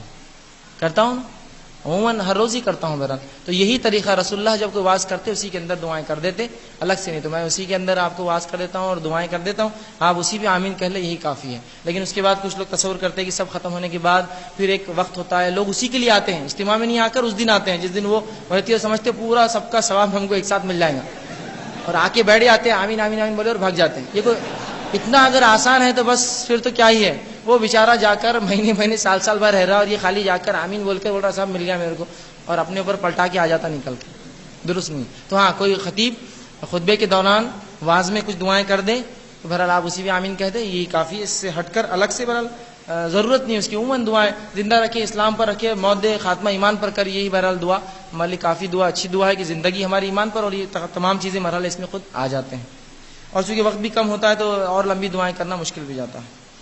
ہمارے مرحوم دادا ہے تو ان کے نام کا کھانا پکانا اور کھانا، کیا یہ بھی بدعت ہے؟ تو یاد رکھیے کسی کے نام سے کچھ مال خرچ کرنا یہ بدعت نہیں ہے. کسی میت کے نام سے پیسہ یا مال خرچ کرنا بدعت نہیں ہے، لیکن مخصوص دن مخصوص وقت میں مخصوص جگہ پر مخصوص لوگوں کو بلا کر ایک مخصوص محفل اور مجلس میں کھلانا یہ بدعت ہے. ایسا دادا کا انتقال ہوا کس دن؟ جمعہ کے دن سن فلاں میں اتنی تاریخ کو، تو 10 ستمبر کو جو ہم کیا کریں گے دادا کے نام سے کھلائیں. یہ درست نہیں ہے. عام کبھی بھی آپ پیسہ خرچ کر دیجیے، کبھی بھی. رسول اللہ کے پاس ایک صحابی آ کر اللہ کے رسول میرے والد کا انتقال ہوا، کیا میں کنواں کھدوا دوں تاکہ اجر نے مجھے کہا کر دے. تو پیسہ خرچ کر سکتے آپ، جس میں کھانا کھلا سکتے، کپڑے پہنا سکتے، کوئی چیز دے سکتے، صدقہ خیرات دیے تو درست ہے. لیکن کچھ لوگ مخصوص کرتے ہیں، خاص یہ دن یہ رات میں یہ وقت میں انتقال جس دن ہوا اس دن اور فلاں، اور اس کا ایک رسم کا نام بھی دیتے کچھ تو بھی، اور پھر لوگ جمع ہوتے اور آ کر مرنے والا مر گیا اور اس کے نام سے یہ چورتے. جب زندہ ہے تو کبھی دادا کو بریانی بنا کے نہیں کھلاتے، ان کی موت کے ہر سال لوگوں کو کھلاتے بنا کر. سمجھ میں نہیں آتا، مطلب عجیب معاملہ ہے، عجیب معاملہ ہے نا. ایک انسان مر رہا اور اس کو چادر کی ضرورت ہے، کو اوڑھنے نہیں دیتا، مرے بعد چادریں ڈالتے اس پر لا کر. زندہ تھا جب تڑپ رہا تھا سردی سے جب نہیں ڈالتے، مرے بعد چادر ڈالو. کیا عجیب معاملہ ہے. تو جب زندہ تھے تو کبھی دادا کو احترام سے کبھی نہیں کھلائیں گے، لیکن کیا کرتے موت کے بعد نانی کے نام سے. اور چور رہے کون؟ اندازہ لگائی، سب کھاتے پیتے گھر کے لوگ. ہاں غریبوں کھلائے پھر بھی سمجھ میں آ رہا مجھے کھا رہے ہیں. پھر اس کے لیے مخصوص طریقے بھی ہوتے ہیں، دادا کے نام کا کھانا، اور پھر یا نانا کے نام کا یا والدہ کے نام کا یا والد یا میت کے نام کا کھانا کرتے ہیں، اور مخصوص دن 10ویں دن کرتے ہیں. اسی ہوتا ہے 10th ڈے، مرنے کے 10 دن بعد. پھر جو پسند ہے سب جمع کرتے ہیں، تمام چیزیں اشیاء لائی جاتی ہے. سیب پسند ہے تو سیب رکھو، یہ تھے. حتیٰ کہ کچھ لوگ بیڑی بھی لاتے، کون سی پسند تھی وہ کٹا بھی لا کے رکھتے ہوں. اور ایک صاحب نے مجھے بتایا ہے کہ علاقے میں تو شراب پیتے تو شراب بھی لا کے رکھتے. واہ واہ واہ واہ. پھر اس کے بعد انتظار کیا جاتا کہ ان کی روح آ کے کچھ کھا کر چلی جائے، ہے نا. اور ہوتا بھی ہے. تتلی آ گئی، دادا تتلی آ گئی.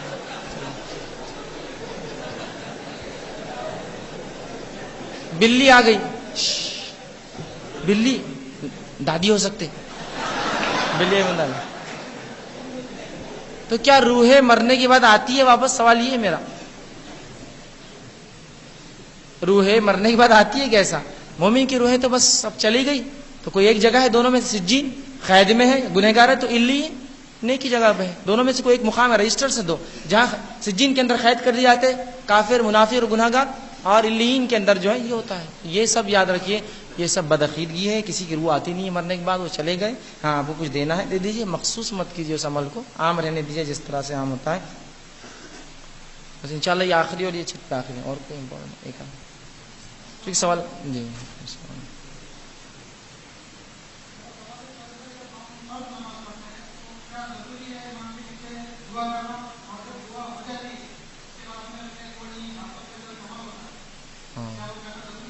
بھائی نے ایک اچھا سوال کیا, کیا جب امام نماز پڑھا دیتا ہے تو کیا ضروری ہے اس کے پیچھے دعا کرنا اور اس کے بعد وہ آنکھ پر ملنا؟ تو جہاں تک معاملہ کسی چیز کے دم کر کے جسم پر ملنے کا, رسول اللہ سے معاملہ ثابت ہے. آپ صلی اللہ علیہ وسلم کی ایک روایت میں عائشہ فرماتی ہے رسول اللہ جب بیمار ہوئے اور خود معوذتین سورہ فلق سورہ ناس پڑھ کر دم نہ کر سکے, مجھے حکم دیتے, میں دم کر کے رسول اللہ کی آنکھ پر پھونک کر ملتی. تو بہرحال یہ ثابت ہے کوئی شخص کچھ پڑھ کر دم کرے اور بہرحال جسم پہ لگائے. اس لیے رسول اللہ نے فرمایا کسی کوئی جگہ تکلیف ہو تو ہاتھ رکھ کر بسم اللہ کہے 3 بار, یہ بھی ثابت ہے. تو اس طرح کے عمل جو ثابت ہے, دم کرنا, لگانا, پھونکنا, پڑھ کر کسی کو اس طرح سے دم کرنا بولتے ہیں اس کو, یہ ثابت ہے. اور دم کہتے ہیں ایسے عمل اس میں تھوڑا پھونک اور تھوڑی تھوک بھی نکلتا ہے, اور اس کو آپ کر سکتے ہیں اس طرح سے, اس میں کوئی حرج نہیں. بہرحال اس کو دم کرنا کہتے ہیں. دوسرا سوال کیا ضروری ہے کہ ہم جب نماز پڑھے تو امام کے پیچھے بیٹھ کر دعائیں کریں؟ تو یاد رکھیے رسول اللہ صلی اللہ علیہ وسلم فرماتے ہیں دعا مخ العبادہ, دعا عبادت کا مغز ہے. دوسری بات فرمایا دعا العبادہ, دعا عبادت ہے. تو جب دعا عبادت ہے تو عبادت میں ہم رسول اللہ صلی اللہ علیہ وسلم کے تابع ہیں, انہوں نے جو بتایا وہ کرنا ہے. تو کیا رسول اللہ صلی اللہ علیہ وسلم نے یہ کیا کہ ہر نماز کے بعد بیٹھ کر دعائیں کی؟ تو ہاں دعائیں کی, رسول اللہ ہر نماز کی بات کرتے. عمر ابن خطاب کے دور میں یہ ہوا کہ رسول اللہ ایک شخص اٹھ کر جانے لگا نماز کا, آپ نے روکا ہے میرے بھائی دعا کر, تو دعائیں کرتے. لیکن یہ اگر سوال یہ ہے کیا اجتماع میں کرنا ثابت ہے, تو یہ ثابت نہیں ہے. رسول اللہ انفرادی دعا کرتے, ہر نماز کے بعد ذکر و اذکار کرتے. اب رسول اللہ کا عمل تھا ہر نماز کے بعد, یہ آپ سب نے سنا ہوگا, رسول اللہ نماز پڑھتے, ایک بار اللہ اکبر کہتے, 3 بار جو استغفر اللہ استغفر اللہ استغفر اللہ کہتے, لا الہ الا اللہ وحدہ لا شریک لہ یہ پڑھتے, اللہم انت السلام منک السلام یہ پڑھتے, آیت الکرسی پڑھتے, سورہ اخلاص پڑھتے, معوذتین پڑھتے, سورہ فلق سورہ ناس پڑھتے. میرا یہ سوال ہے آج یہ عمل ہوتا ہے کہ ہمارے پاس؟ حدیث میں یہ آتا رسول اللہ یہ کرتے نماز کے بعد. میرا یہ سوال ہے کون کر رہا ہے اس عمل کو؟ اس کے بدلے ایک شارٹ کٹ نکالی کہ ایک آدمی کچھ تو ہی پڑھتے تھے, آمین آمین بولتے اٹھ کے بھاگ جاتے ہیں. اس کے بعد تسبیح فاطمہ 33 بار سبحان اللہ پڑھتے, 33 بار اللہ, یہ بھی پڑھتے رسول اللہ. بہت لمبی لمبی تسبیحات رسول اللہ کی ثابت ہے نماز کے بعد. ٹھیک ہے, تو یہ تمام چیزیں سننا تھا. یہ چھوڑ کر ہم نے اس کے برخلاف ایک شارٹ کٹ نکالی کہ ایک آدمی بول دے اور باقی سے آمین بولے اور اٹھ کے چلے جائے. یہ کون سا طریقہ ہے؟ اب جب کچھ لوگوں سے پوچھا گیا کہ یہ نماز کے بعد دعا کیوں کرتے اس طرح سے, تو وہ کہتے تاکہ عوام سیکھ لے. اگر یہ نیت ہے عوام سیکھ لے, سوال یہ ہے لیکن عوام سیکھ کہاں سے سکتی ہے؟ ربنا آتنا فی الدنیا حسنۃ وفی الآخرۃ حسنۃ وقنا آمین, ربنا آتنا آمین آمین آمین. اب وہ آدمی جو 30 سال سے نماز سے پوچھے کیا کتنی دعائیں سیکھے, کچھ سننے نہیں آتی, کہاں سیکھوں گا؟ سکھانے کے لیے بٹھانا پڑتا ہے. آئیے بیٹھیے, ربنا ربنا آتنا آتنا فی الدنیا, سکھائیے اس کو ایسا. ہم کتنے چیزوں پر اپنے آپ کو دوسروں کے اوپر ڈالیں گے, حتیٰ کہ دین میں کیا کیا ہم نے, ایک پیشہ نکالا اور لوگوں کو کہا کہ تم یہ مخصوص کام کرنا, اور ہر معاملے میں اتنے جھک گئے کہ آج اگر کوئی ہمارے محلے مر بھی جاتا ہے تو ہم ڈھونڈتے پھرتے کون نہلائیں گا. مردے کو نہلانے کے لیے بھی ضرورت پڑتی ہے کسی کی, وہ کریں گے نا, ان کو ذمہ ہے, خود کا کام ہے نا. یہ کیسی عجیب بات ہے. کیا مرنا کوئی ایک عجیب چیز ہے جو ہوتا نہیں کسی زمانے میں کسی دور میں, تو میت کو نہلانے کا طریقہ مسلمان کو اگر نہیں آتا تو عجیب بات ہے, تعجب کی بات ہے. کیوں تو ایک پیشہ نکالا, یہ لوگ وہ کام کریں گے, اپنے خالی ان کو دیتے رہنا پیسہ, وہ کام کرتے رہیں گے. ہاں کچھ چیزیں مخصوص ہوتی ہے, ٹھیک ہے, اس میں آپ کسی پر وہ کر سکتے ہیں. ہر کام میں ڈال دیا اپنے آپ کو, نہیں مولانا تم پڑھ دو نا, تم بول دو نا. حتیٰ کہ اب تو یہ ہو گیا لوگ قرآن بھی پڑھ کے دے رہے آپ کو, مولانا میں 10 قرآن پڑھ دو, پڑھ دوں گا جاؤ. میری عبادت تو یہ تو ایک عجیب ہے, پھر تو تھوڑی دیر میں ہی ہو جائے گا. میری نماز بھی تم پڑھ لو ہفتے بھر کی, کیا ہی یہ مخصوص ذاتی عبادتیں ہیں, خود ہم کو اور آپ کو کرنا ہے. ٹھیک ہے, تو بہرحال نماز کے بعد دعا ضرور کیجیے, رسول اللہ ثابت ہے. لیکن بہرحال اجتماعیت میں نہیں بلکہ اپنی اپنی دعا کیجیے, انشاءاللہ فائدہ ہوگا. بہرحال ختم کر دیں گے. ٹھیک ہے,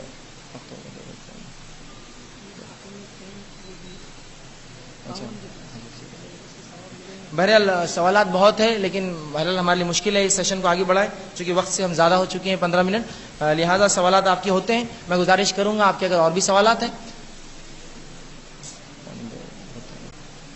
تو آپ انشاءاللہ اسلامک ریسرچ سینٹر کی لائبریری پر آ سکتے ہیں. ہر اتوار 10:30 سے 11:30 انشاءاللہ بتفصیل اس میں سوال جواب کا بہرحال سیشن ہوتا ہے.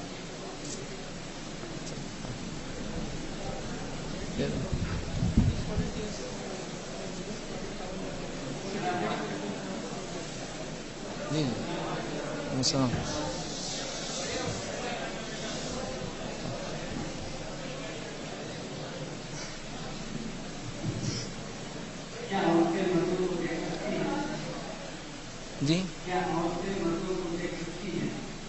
بہرحال بھائی نے ایک سوال کیا، پچھلے 2 دن پہلے بھی ایک سوال اسی طرح سے آیا تھا، کیا عورتیں مردوں کو دیکھ سکتی ہیں؟ تو میں نے اس پر جواب دیا تھا بتفصیل کہ عورتیں بنا شہوت کی نگاہ سے مردوں کو دیکھ سکتی ہیں، جس طرح سے رسول اللہ صلی اللہ علیہ وسلم کے تعلق سے آتا ہے کہ روایت میں آپ جو ہے عید کی نماز پڑھاتے، مردوں کو واعظ و نصیحت کرتے، پھر عورتوں میں جاتے، عورتوں کو واعظ و نصیحت کرتے اور عورتیں رسول اللہ کو دیکھتی. اور ایک روایت میں تو آتا ہے کہ ایک صحابی نے ایک عورت کو دیکھا جس نے اٹھ کے رسول اللہ سے سوال کیا، جس کے چہرے پر ایک داغ تھا، اسے پتا چلا اس کا چہرہ بھی کھلا تھا، وہ رسول اللہ کو دیکھ رہی تھی، اس نے جواب دیا. دوسری روایت بخاری کی حدیث ہے، رسول اللہ صلی اللہ علیہ وسلم نے ماں عائشہ سے ایک بار پوچھا، اے عائشہ تم کرتب دیکھو گی؟ کچھ حبشی غلام آئے تھے جو کثرت اور کرتب کرتے تھے، تو رسول اللہ نے ان سے پوچھا، انہوں نے کہا ٹھیک ہے، اور وہ کہتی ہے میں رسول اللہ کے کاندھے پر سر رکھ کر بہت دیر تک دیکھتی رہی اور اس کے بعد میں جو تھک کر پھر جو ہے چلی گئی. تو اس سے پتہ چلتا ہے کہ ایک عورت بنا شہوت کی نگاہ سے مردوں کو دیکھ سکتی ہے، اس میں بہرحال کوئی حل نہیں.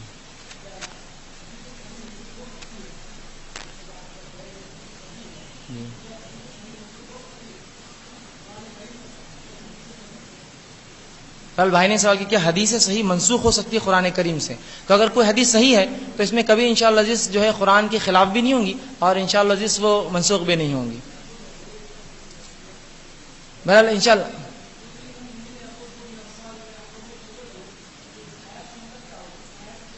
جی بہرحال سب سے پہلی چیز تو یہ کہ کوئی صحیح حدیث کو یا کوئی قرآن کی آیت یا کوئی صحیح حدیث ایک دوسرے کے خلاف نہیں ہوتی. پہلی چیز، جب قرآن میں یہ آیت آئی کہ جو ہے مومن مردوں سے کہہ دو اپنی نگاہوں کو نیچے رکھے شرمگاہ کی حفاظت کرے، مومن عورتوں سے کہہ دو اپنی نگاہوں کو نیچے رکھے شرمگاہ کی حفاظت کرے، یہ بات میں سمجھ رہا ہوں. رسول اللہ صلی اللہ علیہ وسلم نے عملاً کر کے بتا دیا اس چیز کو.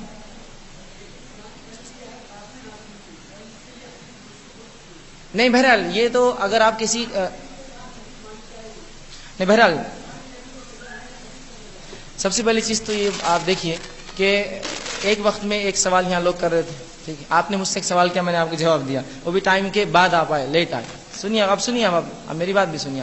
اگر آپ کو اب کچھ بات کرنی ہے تو انشاءاللہ اسلامک ریسرچ سینٹر کی لائبریری پہ آئیے، چونکہ آپ کو سوال نہیں کرنا ہے، آپ کو بات کرنا ہے، مجھ سے بات کرنا ہے نا تفصیل میں، تو انشاءاللہ وہاں آئیے، بتفصیل آپ بھی بیٹھیے، میں بھی سامنے ہوں گا، بتفصیل ہم بات کریں گے انشاءاللہ عزیز. آپ کو انشاءاللہ جوابات تمام چیزیں آپ بھی انشاءاللہ عزیز اس میں بتا سکتے ہیں اور وہاں بات ہو سکتی ہے. ان لوگوں کو جانا ہے نماز کے لیے 2 بجے جماعت بھی. وآخر دعوانا الحمدللہ رب العالمین.